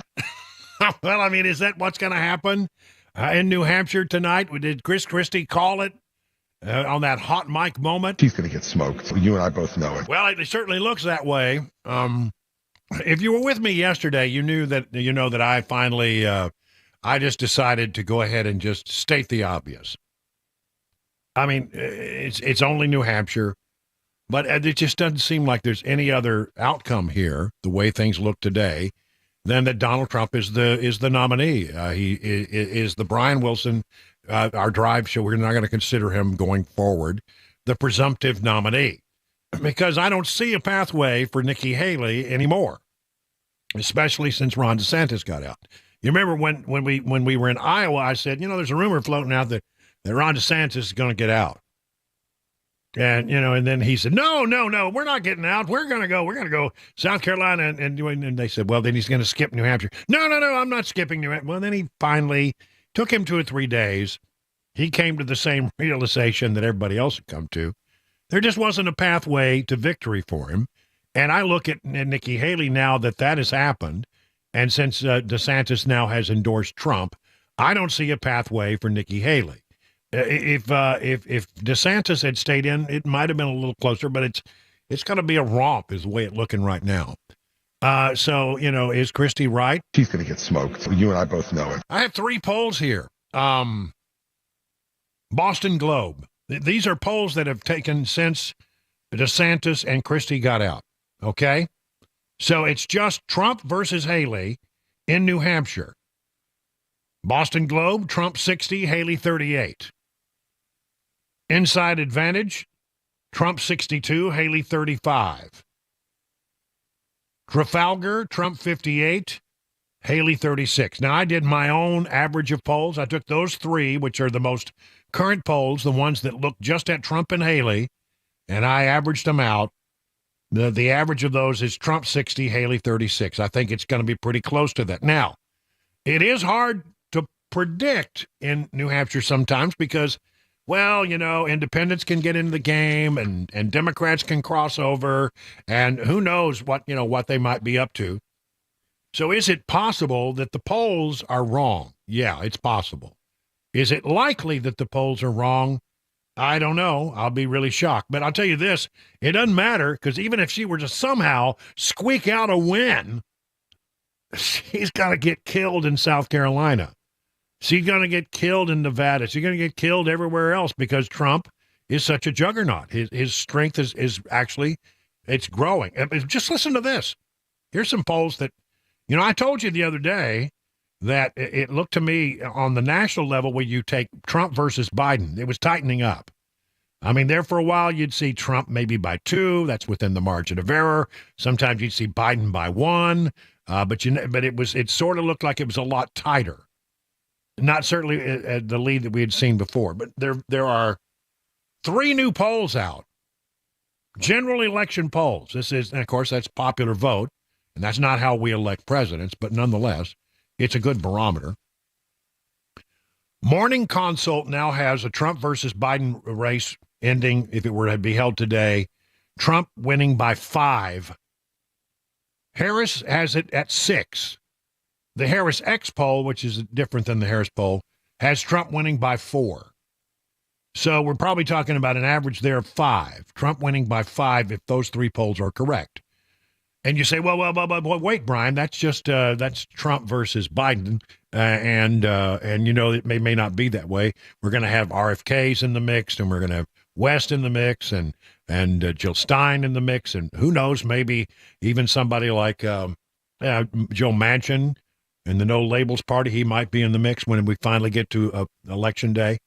Well, all I can tell you is that most of the polls that I've looked at, when they look at just Trump versus Biden, it's one outcome. But when you look at like 3, 4, or 5 different candidates running, viable candidates who might pull a little bit of this or a little bit of that, they almost always take away more from Biden than they do for Trump. So you give me 3, 4, 5 candidates, I think Trump wins by a larger margin. Pretty interesting, isn't it? So those are the numbers as they are now. Byron York over at the Washington Examiner guy who's very erudite, very brainy. He looked at it, and he looked at it from the position of, okay, I mean, that's the way it looks, but is there any way the polls could be wrong? Could the polls be wrong? He took the odd look at it, and he said, look, it would be, you first of all, Haley is going to go out there and say, no, it's not over, which is exactly what she said today. It's not over. We're not here for a coronation. We're here to see how people, they're trying to keep people going to the polls and not giving up. That's what that's all about. You've got to go out there and put on a happy face and say, no, it's not over, and we're going all the way to Super Tuesday. Are you kidding me? But I doubt she will. If she does, it doesn't really matter. She's just hanging around to hang around in case something were to go south for Trump. But Byron York made a call to Tom Bevan. Now, who's Tom Bevan? He's the co-founder of Real Clear Politics. He publishes the most widely cited average of polls in national and state races. And he asked him this question: Tom, has there ever been a race in which the polling average was wildly wrong as some individual polls? Because there have been some that have missed it by a big amount, but they're usually individual polls. In more than 2 decades of aggregating, he said, we've only seen a few instances where all of the polls were off in a significant way. Ironically, one of those was in the Democrat primary in New Hampshire in 2008, where the final average of polls had Barack Obama up by 83.3 points, and Hillary Clinton ended up winning by 2.6. In other words, they missed it by about 10 points. So it's possible that all the polls could be wrong, but with Trump's current lead, it would have to be a miss bigger than anything we have ever witnessed since we've been doing this. In other words, they've been aggregating polls now for 20 years. And this would have to be bigger than any of that. Bigger miss. So, it's possible. Again, New Hampshire has had surprises in the past, and it is a difficult state in which to poll. But here's my larger picture. Okay, let's assume the polls are all wrong and Nikki Haley wins tonight. It doesn't matter. It just doesn't matter because Trump is poised to just crush her in her own home state, crush her in just about every state in the union. As I say, he's got a good, healthy lead, and his lead is growing in a national matchup in the general election. So, again, it is possible, but I've seen incredibly unlikely, I think. So I think that, when you join me tomorrow, I think Chris Christie's going to be right. He's going to get smoked. You and I both know it. So and then it's over. I said it was over yesterday, but it is over. I mean, it's really over. It looks like Trump is going to be the nominee. He's the presumptive nominee. Now, let's assume for a moment, a worst case scenario, and I'm not looking for trouble here. I'm just saying, okay, if she hangs around, she keeps her campaign going, she goes to Super Tuesday, and then something happens to Donald Trump, like maybe he gets a conviction on one of these things that's, pending out there. Would that change things? Well, Donald Trump, has thought about this a lot, and he doesn't think so. In fact, he says, it seems like every time they come at me, my ratings go up. I mean, I've been indicted. I've been indicted more than Al Capone. No, these people are crazy. These people are crazy. It's weaponization. It's going after your political opponent. Nobody's ever done this before in the history of our country. They do it in third world nations, but they don't do it here. And I have a feeling maybe it's going to be the last time because people are going to see it at the polls. The people are, it's amazing. I appreciate it so much because normally what you do is you just put your head down. I guess you have to get the hell out. And every week we go up and up and up. And somebody said, don't indict him anymore. Please, you're killing us. You're going to indict him right into the White House. We don't want to have that. No, it's terrible. I mean, we get treated terribly. It's unbelievable. And, that's a two-way street. That can happen to them also. It's a very dangerous thing. It's a very dangerous precedent that they are setting. Well, I mean, he's right. Every time that they try to stick him with something, his numbers do tend to go up. As I've said on this program many times, he is like Obi-Wan Kenobi. If you strike me down, I shall become more powerful than you can possibly imagine. I never get tired of that. All right. So let's look forward. Let's do something else here. Let's look and say, okay, let's assume he's going to be the nominee. Who's going to be his vice presidential pick? From Newsmax. The online sportsbook Bovada released its betting odds for who will emerge as the Republican vice presidential nominee in the upcoming 2024 presidential nomination. The most likely choice, who will be Trump's running mate, is South Dakota Republican Governor Kristi Noem, according to the odds makers. The odds are 3-1, meaning if you put a $100 bet on Kristi Noem, you would walk away with $300.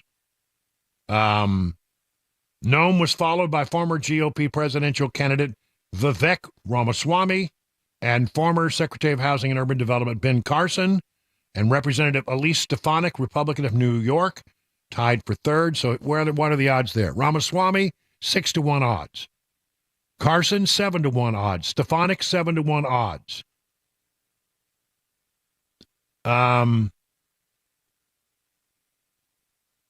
Other choices, they have 10-1 odds for Nikki Haley and Tucker Carlson, 10-1 odds. 15-1 odds for DeSantis, 25-1 odds for Kennedy, 10-1 odds for West, and then just for fun, they stuck out there the names of Tom Brady and Peyton Manning.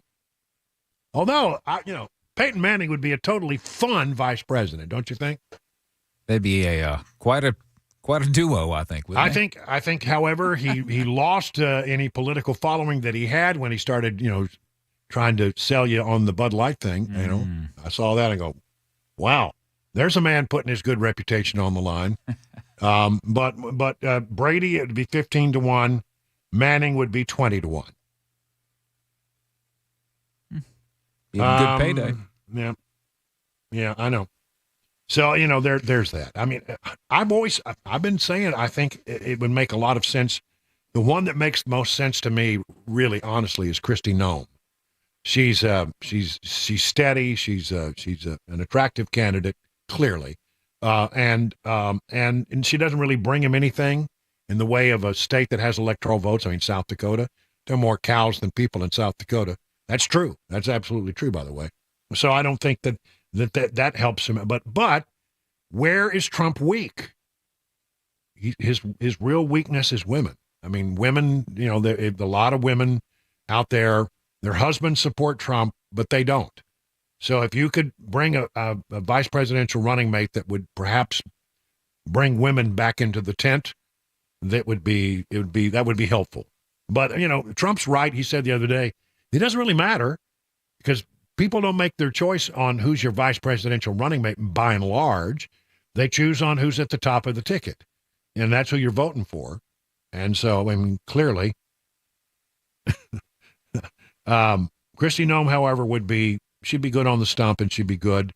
So I don't know. That's always been the one that sort of made sense to me, although I don't know what he's got in mind. He says it's not going to be a big surprise.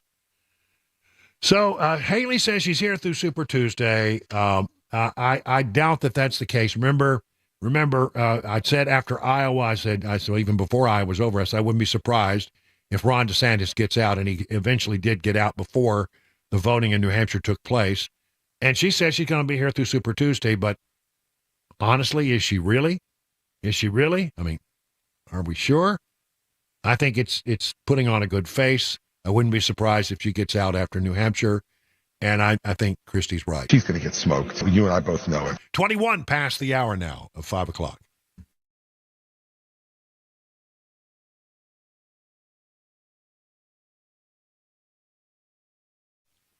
I want to talk to you about gold, which has been used as money for millennia. It's a tried and true store of value consistent across generations. Some have observed that generational wealth has three components: land, art, and precious metals. Well, land is expensive, and boy, have you looked at interest rates. Art, I don't know anything about art. But precious metals, that's something you can purchase, you can hold in your hand. It's tangible, it's real, it has value. So listen, here's the thing. Inflation is currently decreasing the value of your money, and gold and silver can be a safe haven during uncertain economic times. You can learn all about the importance of owning precious metals by going to Nashville Gold and Coin. Maybe you have gold that was given to you. You're not sure what it's worth, or maybe you just want to learn more about precious metals. Well, the place you go is Nashville Gold and Coin. They're always available to discuss your options, educate you on the precious metals market. So do what I did. Go to Nashville's real money source, Nashville Gold and Coin.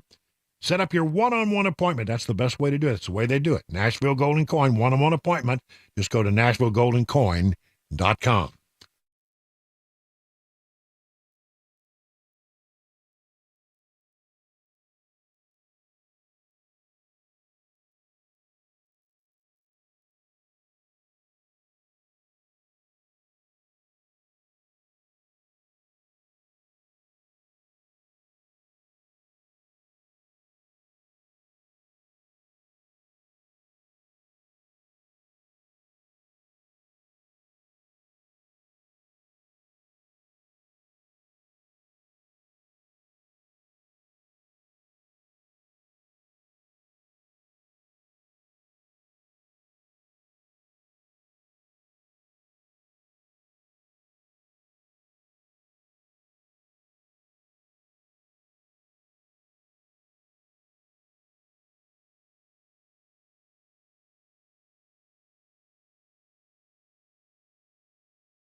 Ukraine funding talks over in the White House, some possible legislation in Tennessee, and Defense Secretary Lloyd Austin making his first public appearance today since that secret hospitalization. 5:30 Super Talk 99.7 WTN.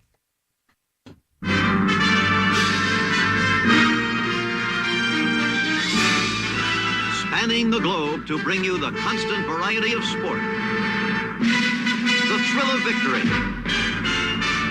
and the agony of defeat. It's time for Mac Morey's Wide Wild World of Sports, and now here he is. You know him, you love him, you can't live without him. The one, the only, the incomparable Mac Morey. Woo! The audience, you know, they got called into duty earlier, and yes, but they hung around to make sure that you got the proper welcome. The ever popular Drive audience here in my studio in bucolic Watertown. Listen, we did it earlier, but we have to do it again. I mean, we've got big news in that we now have a new head coach for the Titans. The Titans have hired a head coach, Brian Callahan. He was the offensive coordinator for the Cincinnati Bengals, and he's been in the league for quite some time. He's only 39 years old, but he grew up in the league. His dad's Bill Callahan, and we'll get to that later. But Brian Callahan, he spent his time as like an offensive assistant. He was a quality control guy with the Denver Broncos while Peyton Manning was there. He won a Super Bowl next to Peyton Manning. Peyton Manning has a lot of respect and a lot of admiration for Brian Callahan and what he's done in the league. He found himself in Detroit for a season, and then he went over and got to Cincinnati right in time for Joe Burrow to be drafted in the first round out of LSU. And what's Joe Burrow been since he's gotten into the league? He's been a top 5 quarterback. He's been elite. They went to a Super Bowl. He's been to 2 AFC championship games. And you say, okay, well, Joe Burrow's great. They've got one of the best wide receivers in the league, Jamar Chase. Well, okay, we don't have those things. What's he going to do here? Okay, well, Jamar Chase was hurt this year for a large part. Joe Burrow was out for over half the season. Where'd their offense rank? Right outside the top 10. They were ranked 11 as far as DVOA was concerned. Brian Callahan kept this ship afloat without the star players there. And that's the hope that he's going to be able to bring here and really open up Will Levis. You look at Joe Burrow and Peyton Manning, those two guys are processors, right? They're pocket quarterbacks. They're line of the scrimmage masters. They know how to recognize different defensive coverages. Incredible vision, but still a lot of talent. Yeah. Exactly. And Will Levis, he's maybe a little bit different. Out of the pocket, scramble, incredible arm talent. Brian Callahan's going to look at that, and he's going to be salivating because he knows how to kind of tamper down some of those things and say, okay, listen, use that arm, use that speed, use that strength, but here's how to process. Here's how to look through a coverage. Here's how to look through a read. And that's going to open up a whole new world for Will Levis. And not only that, you say, okay, well, what about the offensive line? What's Brian Callahan going to do there? We know Joe Burrow got sacked a lot. Well, this is the interesting part here. This is a big part, and I wonder how much of an influence there was in the hiring. Brian Callahan's dad, Bill Callahan, longtime NFL coach, was an NFL head coach for the Oakland Raiders at the time, and was a head coach for Nebraska in college. But he's been a longtime offensive line head coach for years and widely respected around the league. And it's already been kind of said, not officially, but that he's going to bring his dad on. Now, that's going to be one of the first hires he makes and brings him on to really get those 5 guys up front in order and in formation, the fundamentals. And that is already in itself huge. So if he can bring on his dad and kind of get this offense into gear here, remember those 2nd and 10 runs, those 2nd and 8 runs where you ran for a yard, and now all of a sudden we're in 3rd and 7, 3rd and 8, and you're going, okay, well, this isn't good. That's not going to be the case with Callahan. He's a pass-first guy. He wants to air this ball out, and that's exciting. And he's got a quarterback with a great arm. Exactly. I mean, he really does. I mean, Levis is a raw talent that needs a little polish. 100%. I think that's it. Yeah. And they're going to need wide receivers too, and we'll get into this obviously, Brian. But the offseason's coming. Titans have a lot of money. The top wide receiver free agent, his name's T. Higgins. Where did he just play? The Cincinnati Bengals. Brian Callahan and him have a very good relationship. Well, that would be interesting, wouldn't it? Now, exactly. I just before we get on to the news, I read where this was exactly the outcome that the management of the Titans wanted. That they brought him in, they had a conversation with him, and before he could get back and get in the car to head back to Cincinnati, they said, no. Come on, let's just ink a deal. Come on, let's figure this out. Let's put the bones on this deal. Yeah, you got to give it to Amy. She said she wanted her top pick. That's why she made the decision that she made, right or wrong, justified or not. She was aggressive and she went out and got what she wanted, and that was Brian Callahan. We'll see how it works. I'm optimistic. I think it's a smart play. I think you're right. She got who she wanted, a young coach that she can maybe kind of lead along the way and have keep a little bit of control in her back pocket for now. And then on his side, he's wanting to prove that, hey, I can be the head coach. I can call the plays. I can be the man here in Tennessee and in Nashville, and he's going to have his chance to prove it. I think it's a good move. We'll have to see how it all works out. Right now, time to take off Sports Hat Book on the News Hat because it's time for the news with Mac Morey at 5:31.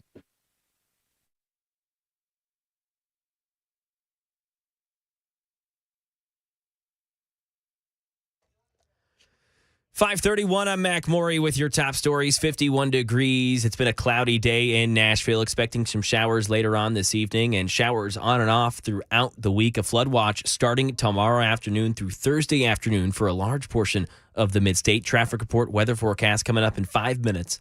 The U.S. today hosted the first meeting of 50 allies supporting Ukraine without being able to offer any more aid to that country. That is because Congress is still deadlocked on a deal that would also add more security to the United States southern border. Andy Field on the negotiations that are progressing. Republican Senator Mitch McConnell isn't budging. We need to fix the border. This administration's not going to do it unless we force them to. Democratic leader Chuck Schumer saying Republican delays could let Russia win. Ukraine could be defeated, and the world will change, and every American will feel the consequence of that for years to come. Those congressional deal talks still not finished. Legislation in Tennessee, Fox 17 says that Tennessee Republicans filed a bill this week that would change when you can enroll your child for kindergarten. The legislation, quote, removes authorization for directors of schools to allow early enrollment in kindergarten for emotionally mature students. And this would include 5-year-old students who don't qualify for enrollment based on when they were born. And Defense Secretary Lloyd Austin making his first public appearance today since his New Year's Day hospitalization at Walter Reed National Military Medical Center. Here's Luis Martinez with details. He went straight and stayed on the subject matter at hand. This was a meeting that takes place monthly, either virtually or in person, with the 50 countries that are providing military assistance to Ukraine. And in this case, he chose to do it virtually from his home. And obviously, he could have made a reference to it. He chose not to, but it seems that he just wanted to stay on topic, which is Ukraine and the need for countries, including the United States, to provide even more military assistance to Ukraine in its fight against Russia. And that is the latest news. Weather and traffic next. I'm Mac Maury, WTN News.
38 minutes now past the hour of 5 o'clock on Super Talk 99.7.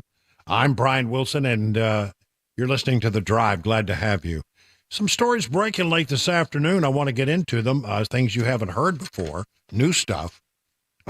Particularly, this is interesting, from the dailymail.com. Exclusive audio recording reveals the moment that a senior Republican figure tried to bribe Kari Lake not to run for the Senate.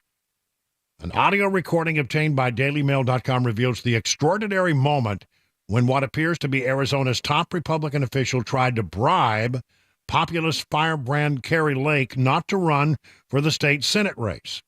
Jeff DeWitt, age 51, chair of the Arizona Republican Party, can be heard asking Lake, a close ally, of course, of Donald Trump, to name her price to stay out of politics for 2 years.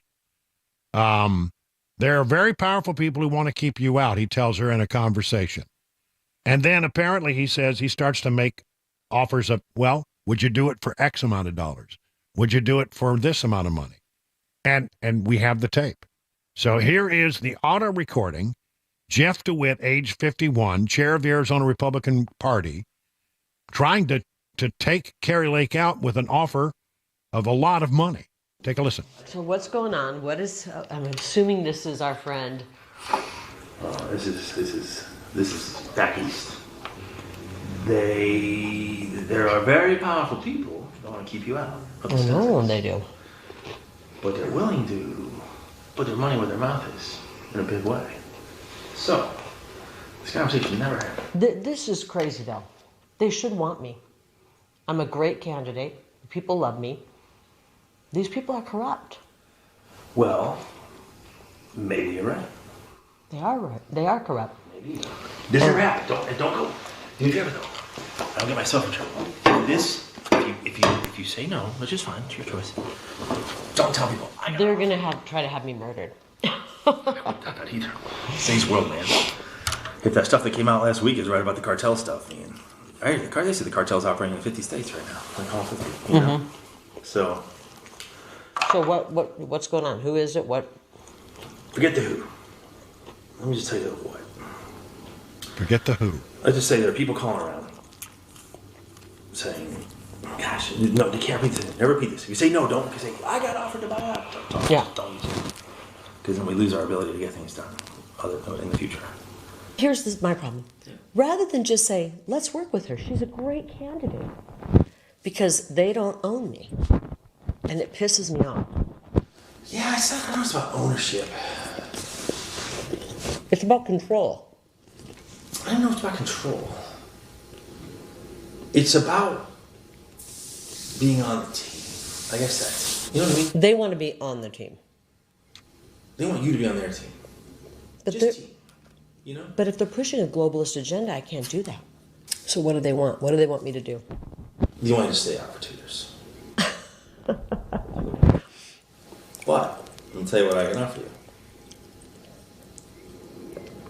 But, I said you can do whatever you want. It's talking head, isn't it?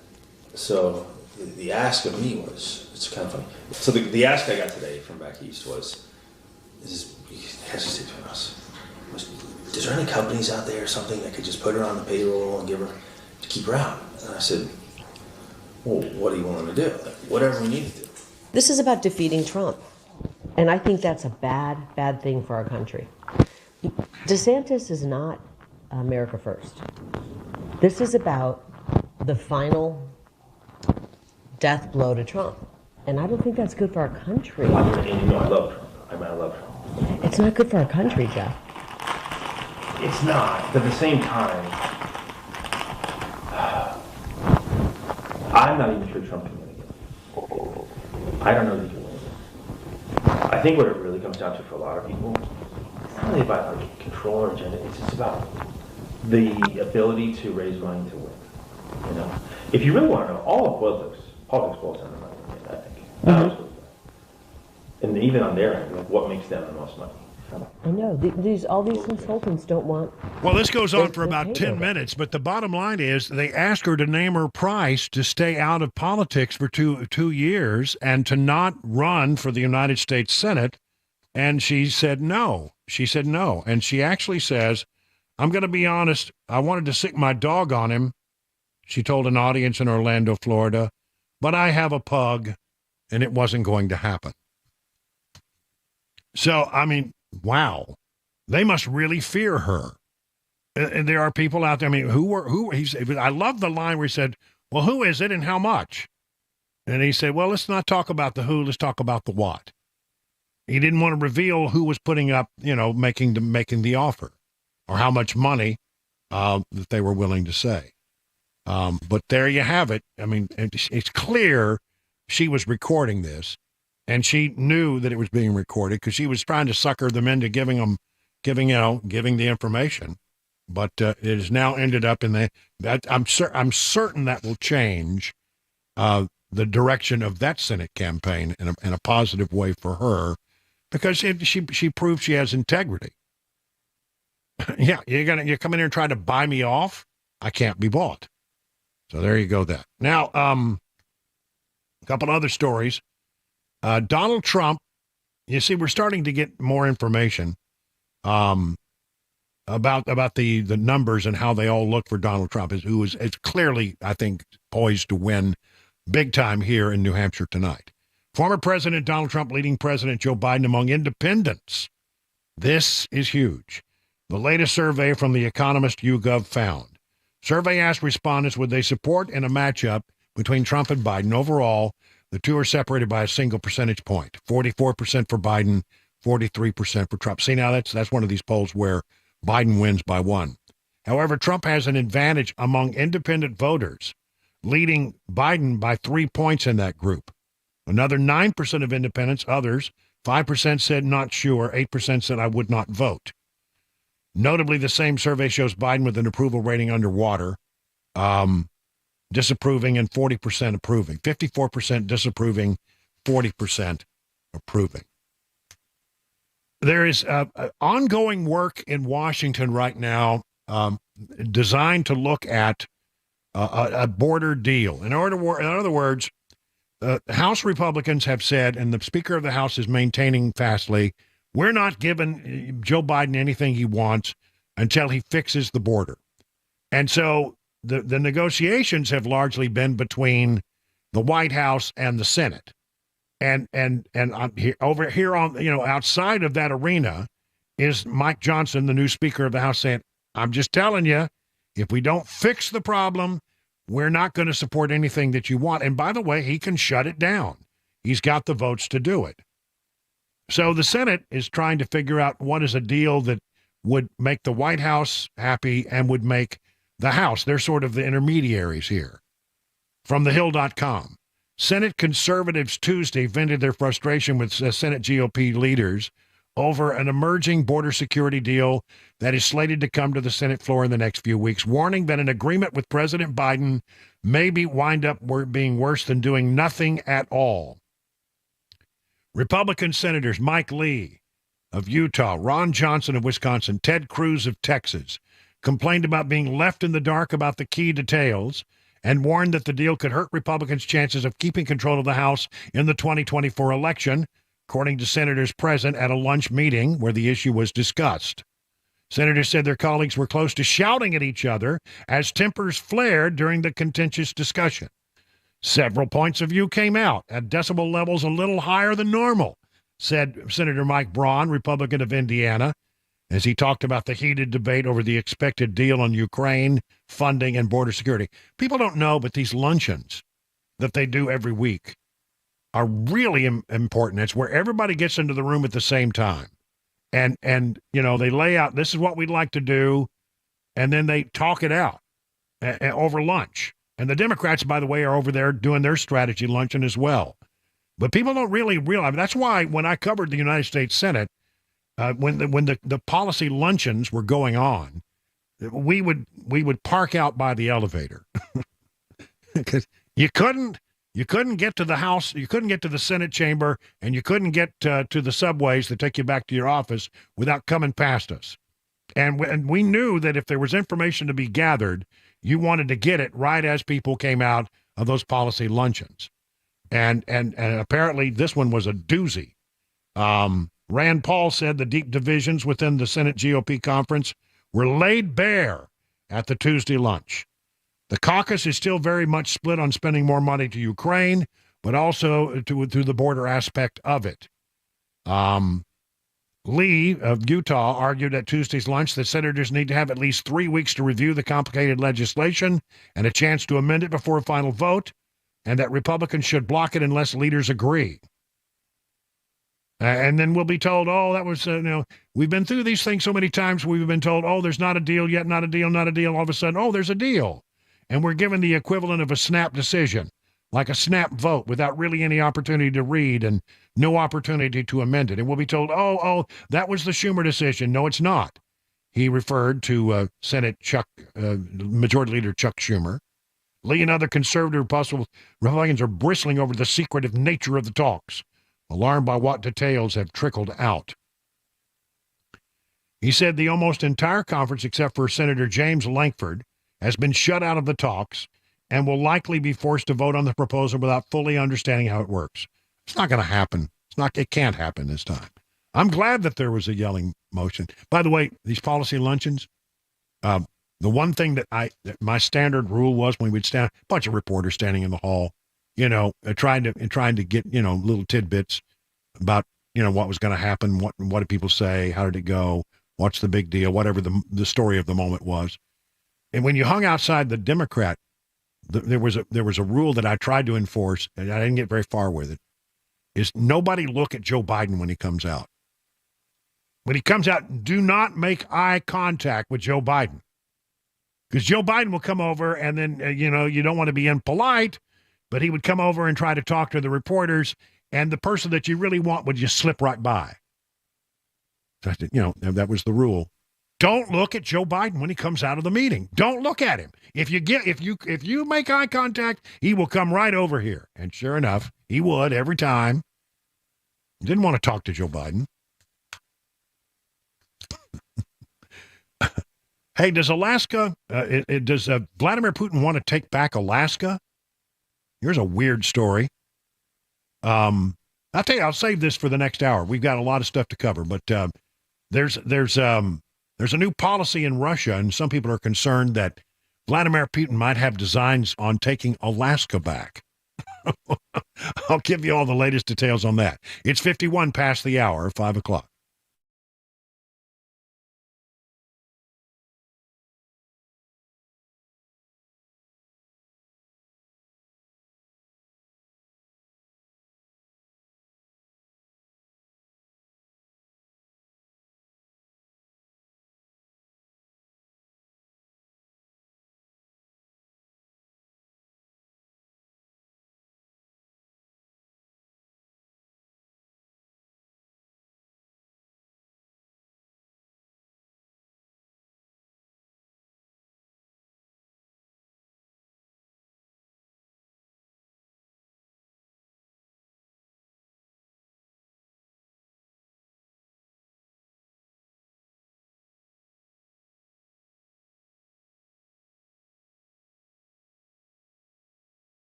Let me tell you about my good friends over at DT McCall's, where they can do just about anything you might want for your house. Appliances, furniture. I mean, you think about it, there's a pretty good chance the folks over at DT McCall can come up with what you're looking for. They've been around in this area for more than 100 years, and, you just don't make it that long without having a reputation for treating people right, and I think they do. I mean, I tell you, I really do think that they try to do whatever they can to make the customer happy. They are known for trying to sell products that are made and manufactured in Middle Tennessee. I mean, you may have heard of England furniture. Truth is, it's not made in England at all. It's made right here in Middle Tennessee. And they have a mattress line exclusive to DT McCall, made right here in Middle Tennessee. I have one. It's a great bed. So here's the thing. You are going to get a real good treatment, and they're going to give you an honest price. They won't charge you extra for delivery, haul away, or, the setup. Whatever you get, it's going to be everything included. It's going to be an honest price, very different from what happens when you do business with the big box stores. So find out about their convenient locations in our area and all the things they can do by going to the website dtmccalls.com.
6:01, I'm Mac Maury with your top stories. 51 degrees in Nashville and tracking rainfall the rest of this week. A chance for showers every day in Middle Tennessee, and that's igniting a flood watch to go into effect starting tomorrow afternoon in many portions of Middle Tennessee.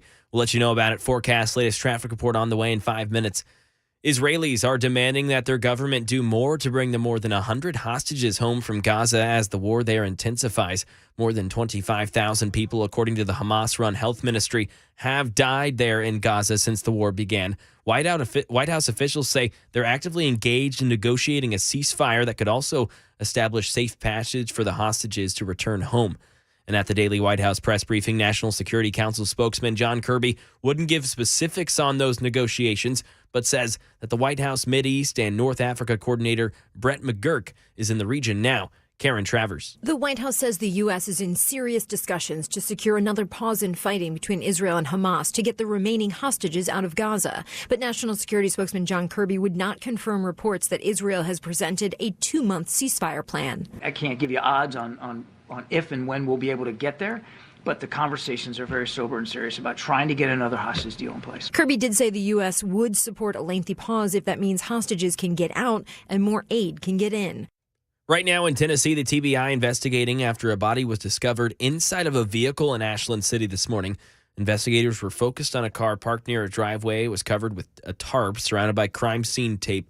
A medical examiner van arrived. They took a body away before a tow truck was called to the scene, and they've not said how the person died or why TBI was called to investigate. Staying in Tennessee, some staff members at private schools in Tennessee can carry a handgun if the school there allows it. Lawmakers are one step closer to expanding that law, and some people want to see regulations put in place to ensure that the right people are in possession. Channel 4's Marissa Sulik. In less than 10 minutes, lawmakers voted to move the bill forward that would allow private schools pre-K through 12th grade the option to implement a gun carry policy. Right now, the law allows private schools, kindergarten through 12th grade, to have a gun carry policy. This new law, Representative Gino Bolso is trying to pass, would expand that to pre-kindergarten. Covenant mom Sarah Shoup Newman spoke at a hearing today. She says she's not opposed to the law, but there needs to be proper precautions. She says there are only a few requirements for someone to have a handgun inside private schools. And that is the latest news. Weather and traffic on the way. I'm Mac Maury, WTN News.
Well, good evening, everybody. It is 7 minutes now past the hour of 6 o'clock on Super Talk 99.7. I'm Brian Wilson, your friend and radio buddy, and the polls are closed and the counting is taking place in New Hampshire.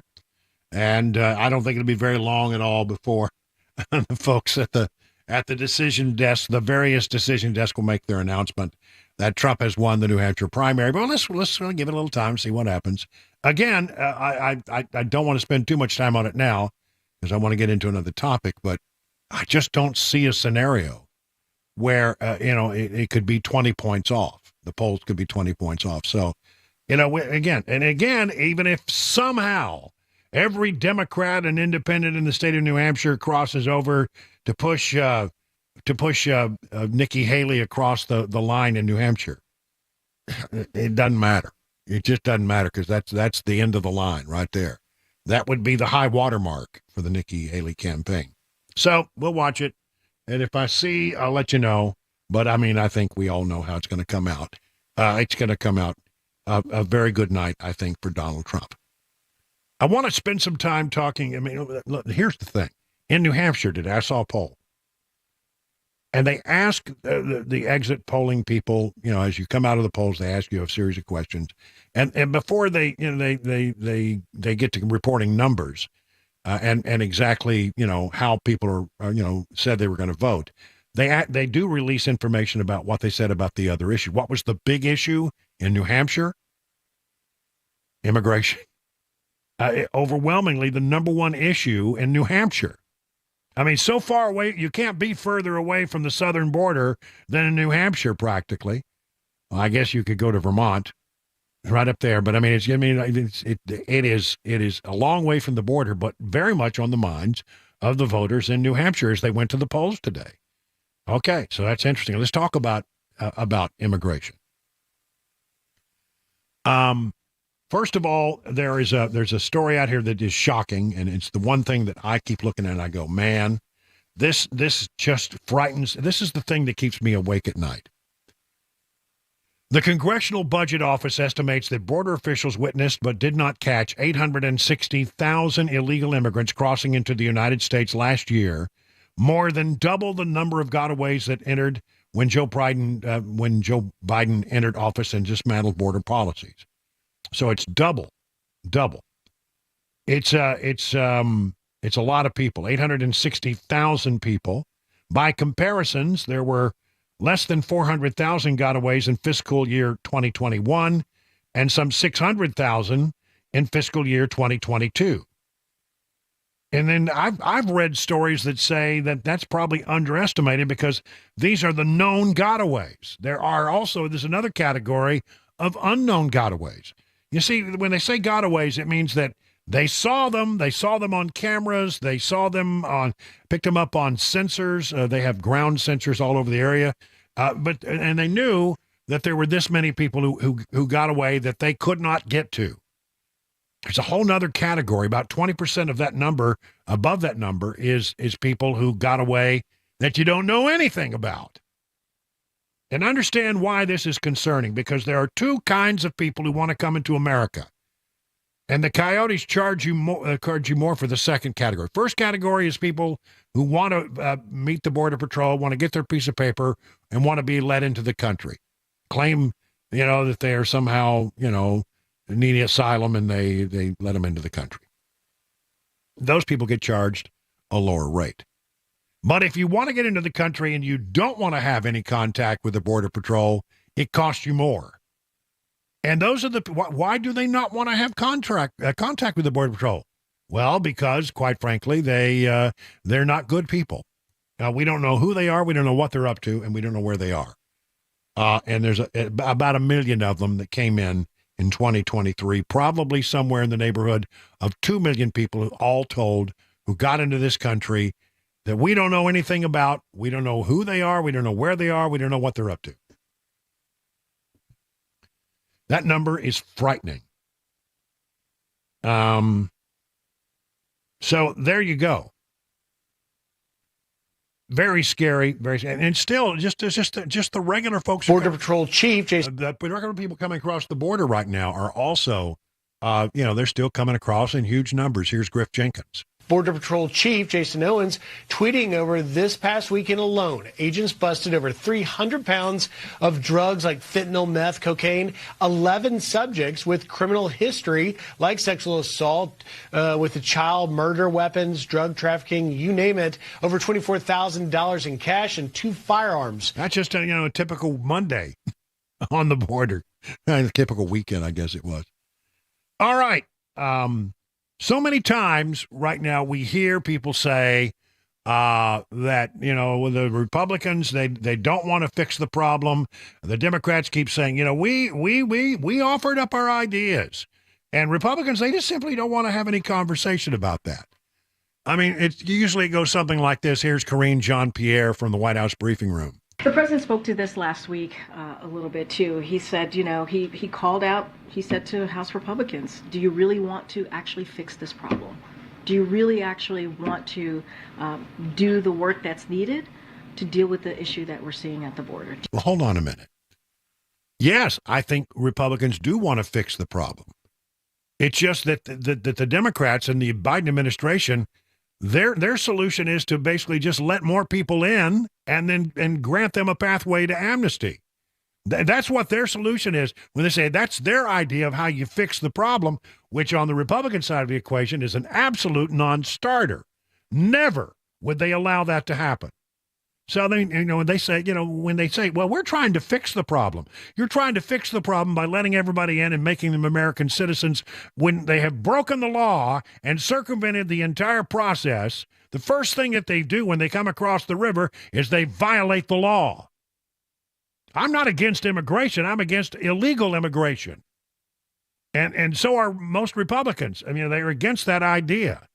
So, when they say we're trying to fix it and Republicans don't want to, no, Republicans don't like your solution. Do you really want to fix this immigration system? I'm adding on to what the president said, but that's a question for House Republicans. I think we have proven, Republicans in the Senate and Democrats in the Senate have proven that we actually want to work on this issue, on this broken system. And so, look, if they are real about this, if they want to fix this problem, then they would get involved. They would get involved, but they haven't, right? You heard me say back at the end of last year, they left in the middle of December while negotiations were happening with Republicans in the Senate and the Democrats in the Senate. So, this is a real problem. This is an issue that Americans care about, and they want to see it done in a bipartisan way. That's what we're trying to do. That's what we're trying. I don't know why House Republicans continue to get in the way. They're not getting in the way. They're standing in the way of your stupid idea, which is an absolute non-starter. And here's the thing. We got Kamala Harris. She actually is now starting to say the quiet part out loud, completely trying to make the case that, really, honestly, she just comes out and says, we really want amnesty. That's our solution. There is no question that our immigration system is broken. And so much so that we, as the first bill that we offered after our inauguration, was to fix the immigration system, which included what we must do to create a pathway for citizenship and to put the resources that are needed into the border. And so there she is. Ding, ding, ding. Are you paying attention? She just said it right there. There are people who attack me when I say online that the goal of the Democrats is a pathway to citizenship and to change the voting demographics of America, with 8 million people given a pathway to citizenship, and the Democrats think that will work to their advantage. And people yell at me, I'm on the other side of the equation. Yeah, they've never said that. No, that's exactly their plan, and she just admitted it. The number one, we want to put more people on the border, not to actually enforce the laws, but to process people. And we want to give the people who come in here a pathway to citizenship. That's how we fix the system. No, that's not the way. It will never fix the problem. It only make the situation worse. But sadly, people on the other side of the aisle have been playing politics with this issue. Is it politics to say that we don't want people to come into this country illegally and make them citizens, and to basically, codify their illegal act? And say, yeah, we don't care that you broke the law. come on into America and we'll all's forgiven. We're going to just hold up your hand and take the oath. We're ready to make you citizens. That's what the Democrats want to do.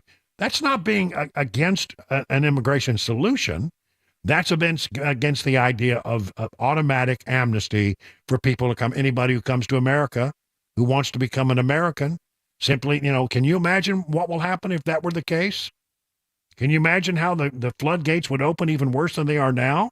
The solutions are at hand. And, gone are the days, sadly, where a President Bush or John McCain understood that we should have a bipartisan approach to fixing this problem, which is a long-standing problem. But what are those solutions? The solution includes putting resources at the border to do what we can to process people effectively and putting in place laws that actually allow for a meaningful pathway to citizenship. There you go. Pathway to citizenship. She admits it. She also start talking a bunch of equity nonsense. I will tell you that the negotiations that are happening right now, I hope, are going to be directed at solutions that are genuinely focused on fixing the problem, including all the equities that you mentioned. Oh, we must have equity. How much is this costing you and me? Already, federal agencies have spent $20 billion with a B taxpayer dollars to process immigrants and bring them and give them sheltering and busing and all the things they need to find new homes in America. The federal agency responsible for busing, sheltering, and supporting the largely unauthorized immigrant population pouring into America's border has spent nearly $20 billion over the past 2 years, this according to the Washington Times and a new report. Most of that money was spent on sheltering and caring for immigrant children who are in the U.S. illegally, with other funds also going to help new arrivals from Afghanistan, Cuba, Haiti, and other nations favored by President Biden's immigration policies.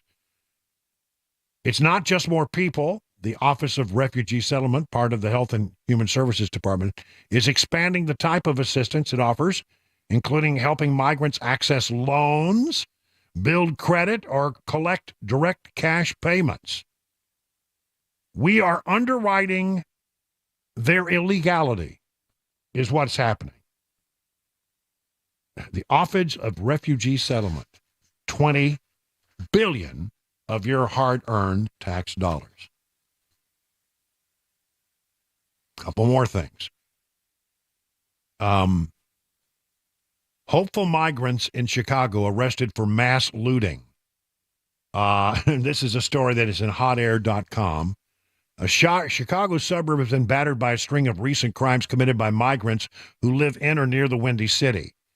From October 23rd to January 17th, a total of 47 migrants were arrested in Oak Brook, Illinois, mostly for alleged property crimes, according to Brian Straukas, the chief of police for the Oak Brook Police Department. Most of the migrants who were arrested were charged with retail theft and burglary, according to Straukas. Yeah, welcome to America. Chip Roy says that, listen, we should ignore that Supreme Court ruling. I don't know that you can get away with that unless you're ready to have a larger fight. But he says it's stupid, and I agree. It's a boneheaded decision by the Supreme Court. They have a duty under the Constitution and every other norm of leadership of any sovereign state, he's talking about Texas, to protect your citizens, period, full stop. There's no exception to that. And if the Supreme Court wants to ignore what they're supposed to be doing, with a slim majority did, Texas still has the duty. Texas leaders still have the duty to defend their people.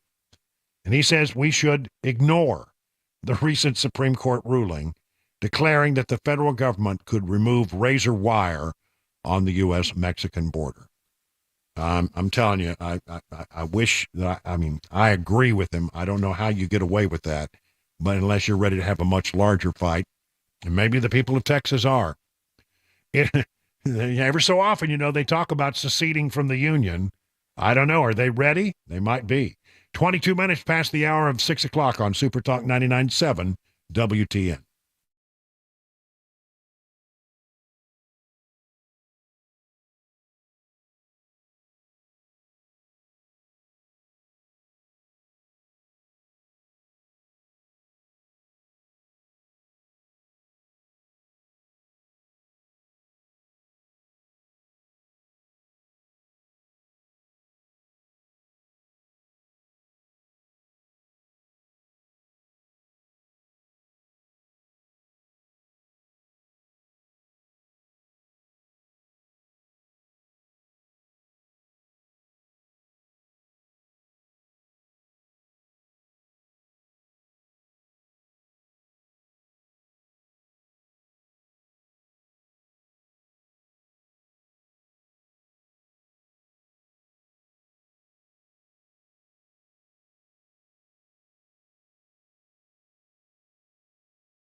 It's 26 minutes now past the hour of 6 o'clock on Super Talk 99.7. Brian Wilson in the chair.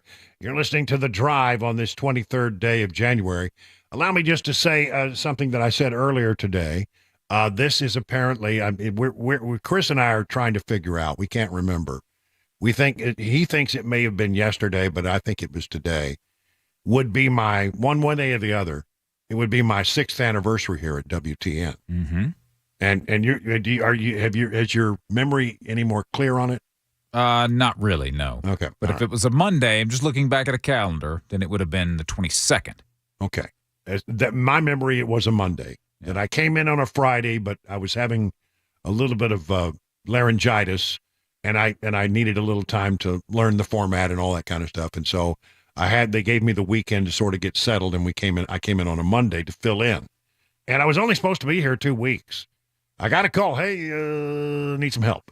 And so I said, okay, I can do that for a couple of weeks. And I got in my car. I was living on the beach, and I drove up to Nashville to take over the morning show, which needed a host at the time. And I was there for a couple, I don't know, maybe 2-3 days. It seemed it wasn't very long. But during that 2-week period, I don't remember the exact day, but while I was in, just in the fill-in mode, the Megan Barry thing broke. Mm. And I said, well, I got to stick around and see how this works out.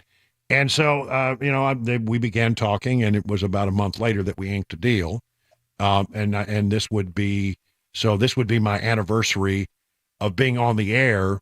And then my anniversary as a full-time host, I think it's the 20th of February. It's my memory.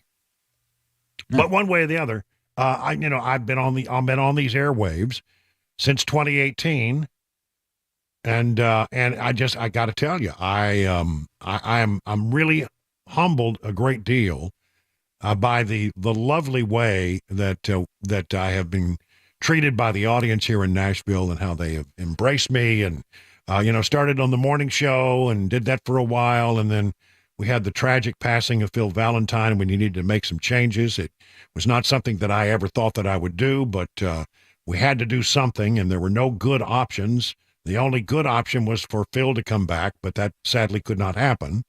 So we made a decision for me to move to afternoons. And once again, the audience has been nothing but gracious and supportive, and I'm really honored and so many good things have happened to me since I came to Tennessee. I mean, I met Cabana Wife.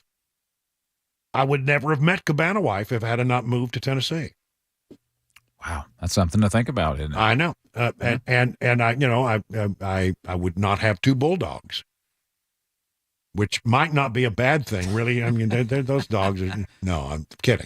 I love my bulldogs, both of them. And by the way, we're keeping the little one. Yeah. Everybody keeps asking me. Yeah, we're keeping the little one. Solo. She's a mess.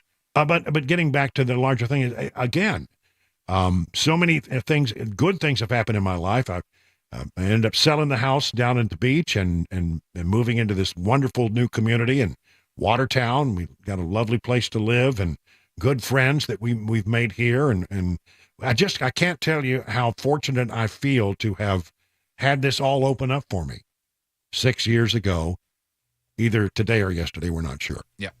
All right. Well, thank you so much for that. Thank you for your support. It means a lot. 30 minutes now past the hour of 6 o'clock on Super Talk 99.7.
Grace Point Healthcare delivers medicine affordably with menu-style transparent pricing, so you know how much it will cost before the care is delivered.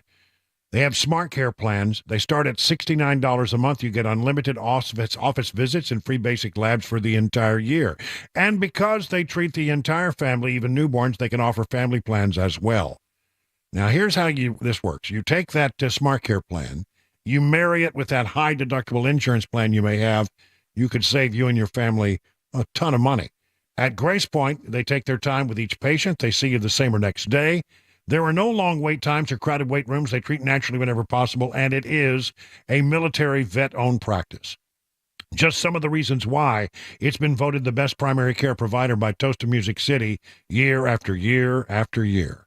Grace Point Healthcare on Main Street in Franklin, 59968. That's 599-6868 to schedule a visit.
It is 37 minutes now past the hour of 6 o'clock on Superclock 99.7. Brian Wilson in the chair on the air. They are starting to count ballots in New Hampshire to a limited degree. I mean, not all the polls have closed yet. I mean, apparently they have different places that close at different times. The last polls will not close for another, 7 o'clock their time, maybe 8 o'clock their time, 7 o'clock our time. So you won't get the real numbers, but in the numbers that are coming in, I would say it's a bit tighter than I think I expected it to be. Donald Trump, 53.3% of the votes. Nikki Haley, 46% of the votes. There's a difference, I forget, I don't know, maybe 53. It's between 20,088 votes versus 17, so around 25, 27, 25, 25,000. 2,500 votes is the difference, roughly. My math on the fly is not good. But Ron DeSantis is still getting a few votes. And he's not even in the race. Chris Christie got 9 votes. Woo! Go, Chris. So, I mean, I think probably what's happening, these are the remote rural areas, and so, they come in early. They are saying it's TC, too close to call at this moment, but I expect that when the big metropolitan areas, such as they are in New Hampshire, start to come in, I think it would be, you'll see these numbers start to run up for Trump. Now, I mean, the polls show It's supposed to be a rout. But I mean, I will say this: it's a notoriously difficult state to poll in because I think that the people there don't tell the pollsters the truth, especially if you're a Democrat crossing over to play in the Republican primary, or if you're an independent. You might not tell people what you're going to do. And so they have had in the past problems, but I mean, according to the last 3 polls that were taken, Trump should beat her by about 20 points if the polls are right. Now, it's not the way it's shaping up so far in the early going, but such a small number of people and only 12% of the vote in. It is Trump 53.3, Nikki Haley 46. All right, we'll keep an eye on it. I will say this, even if she were to squeak out a really good second place showing or, some miracle she wins in New Hampshire, I just don't see anything else happening for her. I mean, she's going to go to South Carolina and get crushed in her own state. So there you go. While we're waiting on some of those numbers to come in, let me just go ahead and give you some of the other stuff that's going on. Lloyd Austin, our defense secretary, attended a virtual meeting from his home on Tuesday. And it was he's not back at the Pentagon, but they have set up a temporary office for him in his home. He won a procedure, of course, to treat prostate cancer, readmitted to the hospital on January 1 due to post-surgery complications that included a urinary tract infection. Thank you for that, a UTI. Neither his Deputy Secretary Kathleen Hicks nor the President were notified about that hospitalization. Austin withheld his cancer diagnosis from the White House and senior defense officials until January 9th. But he showed up and made some remarks. So he's working from home. Those people who work from home, what a bunch of slackers they are. Lazy people. Good Lord. This story I promised to get to you. State Department responds to Putin potentially making a statement that some have interpreted to mean that he's interested in trying to get Alaska back. Putin signed a new decree last week to allocate funds for the research and registration of Russian property overseas, including those in former territories of the Russian Empire and the Soviet Union. The decree, which comes amid Russia's ongoing invasion of Ukraine, did not specifically mention Alaska, but it caught the attention of some military bloggers who argued that Putin was using the decree to declare the 1867 Russian sale of the last frontier state to the U.S. is illegal. He's going to try to prove that Seward's folly was really a folly. You remember that? Seward was the Secretary of State. He negotiated the purchase of Alaska, and everybody said, well, that's the biggest waste of anything that we could possibly do. And actually it turned out to be a pretty good investment just from the oil and natural gas standpoint. At the State Department, they were actually asked about this. I don't think he's looking to get Alaska back, but it came up. Well, I think I can speak for all of us in the U.S. government to say that he's certainly not getting Alaska back. State Department Principal Deputy Spokesperson Vedant Patel said during a Monday press briefing, prompting laughter from his audience. The Institute for the Study of War last week noted the exact parameters of what constitutes current or historical Russian property are unclear. But I mean, I think what he's doing is he's studying to see, can we put the old band back together? Can we put the old Soviet Union back together, which is, I think, always been his lifelong dream. Seward's folly. I think that's Putin's folly, trying to do that. Supreme Court rejected former Hunter Biden's business partner Devin Archer's appeal of his criminal conviction in connection with a scheme to defraud a Native American tribe. Convicted in 2018, sentenced over a year in prison in 2022 for defrauding a Native American tribe of $60 million in bonds. The Supreme Court refused to hear Archer's appeal challenging his sentence on Monday. He's out on bail, and the court's rejection of his appeal means his conviction and sentence remain in place, which brings him closer to doing time in the Gray Bar Hotel. Hunter Biden, who served on the board of the Ukrainian energy company Burisma alongside Archer, was not implicated in that particular scheme. We now know why all of a sudden Hunter Biden woke up one day and decided he better get his taxes straight. Biden's lawyer, Kevin Morris, told congressional investigators that it was the first impeachment of then-President Trump in February of 2020 that made it an emergency for the president's son to file his tax returns. Morris testified behind closed doors to the House Oversight Committee last week as part of the House impeachment inquiry against President Biden. Congressional investigators had discovered an email from Morris in February citing political risk amid the election cycle when then-former Vice President Joe Biden was a candidate for the Democrat primary. The email, which was shown to Morris during the interview, was dated February 7th, 2020. We need to file Monday. We are under considerable risk personally and politically to get the tax returns in. When asked what the emergency was, Morris pointed to the Trump impeachment, in which Republicans had threatened to call Hunter Biden to testify. I remember the Trump impeachment process was going on at the time, and they were waving around the possibility of calling Hunter right up until the very end. I believe that it all wrapped up, and I believe that was the thing prompting us, to get his tax returns done. Oops. Looking now at the numbers in New Hampshire. Again, not all the polls close until 8 o'clock their time, 7 o'clock ours. Trump 53.5, Nikki Haley 45.7 with 16% of the vote in. Interesting. Tennessee Democrats were silent on Nashville's mayor's trip to Washington during our snowstorm. But they were mad as old wet hens over in Knox County when Glenn Jacobs, the mayor of Knox County, went up to campaign for Trump. I mean, they posted a bunch of stuff on social media. Well, our mayor, by the way, I spoke to him.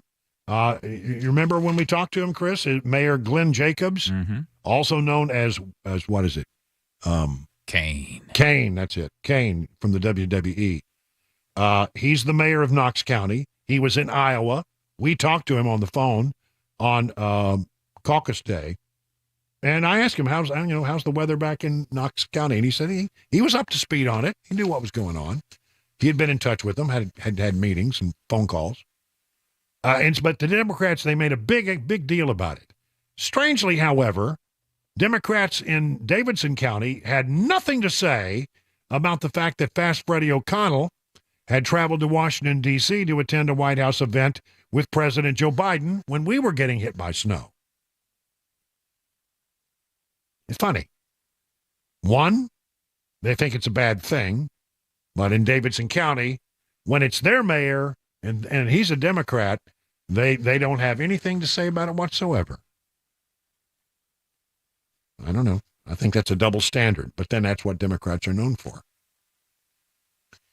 All right, let's see what else we got here. Singer Chris Young was arrested at a Midtown bar in Nashville. Boy, this is a sordid tale. Chris Young, 38 years old, quite a country star. He's had a lot of songs at the top of the charts. 2-decade veteran, Murfreesboro native. Apparently, Young. Listen to this story. Young was at the Tin Roof on Demonbreun Street about 8:30 Monday when agents from the Alcoholic Beverage Commission arrived to do a compliance check, according to an arrest affidavit. When he walked into the bar, a man sitting in the bar, later found to be Mr. Young, had his ID in hand above his head. An agent approached Young, took his ID, scanned it to check its validity. It turned out to be completely valid, and they walked away. That's where it should have ended. But no, Mr. Young started asking questions that were answered at the time and began video recording us, according to the affidavit. This is all from the Tennesseans' version of it. We left the bar after finishing our checks, went next door to Doghouse, right next door, to continue our compliance checks. According to the affidavit, Young and several friends followed the agents to Doghouse. No, they should have just stayed where they were. Agents checked the bar's credential, began to leave when Young approached them. While walking out the door, Mr. Young put his hands out to stop me from leaving the bar and struck me on the shoulder. I then pushed Mr. Young to create distance since I had no idea who Mr. Young was or what he had. Patrons at the bar then got up and got between the agent and Young and began yelling and screaming.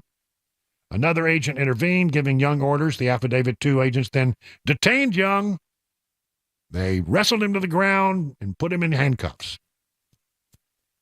While agents were trying to leave the bar, multiple people who were with Mr. Young started following agents and making the incident hostile. According to the affidavit, Young had slurred speech, bloodshot eyes, and watery eyes. And it comes at a time when, his career's doing okay. He's got a new album or a new release that's about to come out, some 18 tracks called Young Love and Saturday. As long as you're in the news, you might as well get that in there. Got to promote, man. You got to promote, always promote. He's been known for his dramatic 60-pound weight loss. I mean, who's he think he is? Bel K. This year, he's been dedicated to a lot of work. He said on myself, Music Wive, and the gym. I've been cooking my own food a lot more. I wasn't taking time to cook much for myself. I was working out a bit more. But apparently... Sounds like he was celebrating. He's celebrating a little bit too much. And, I mean, he had 3 chances to walk away and just didn't take advantage of the situation. It is now, let me give you real quick, 54% Donald Trump, 45% Nikki Haley. It's 50 minutes past the hour of 6 o'clock on Super Talk 99.7.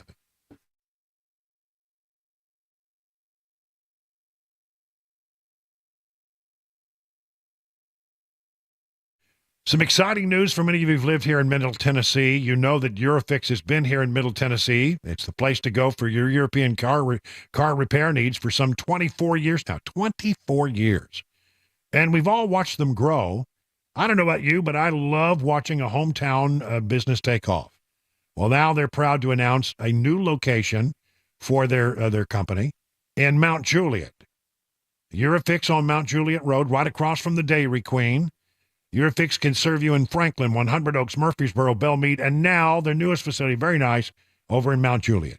It's pretty cool getting to watch a small-town mechanic who started in a barn in the backyard of a single-wide trailer grow to 5 locations repairing thousands of cars each month.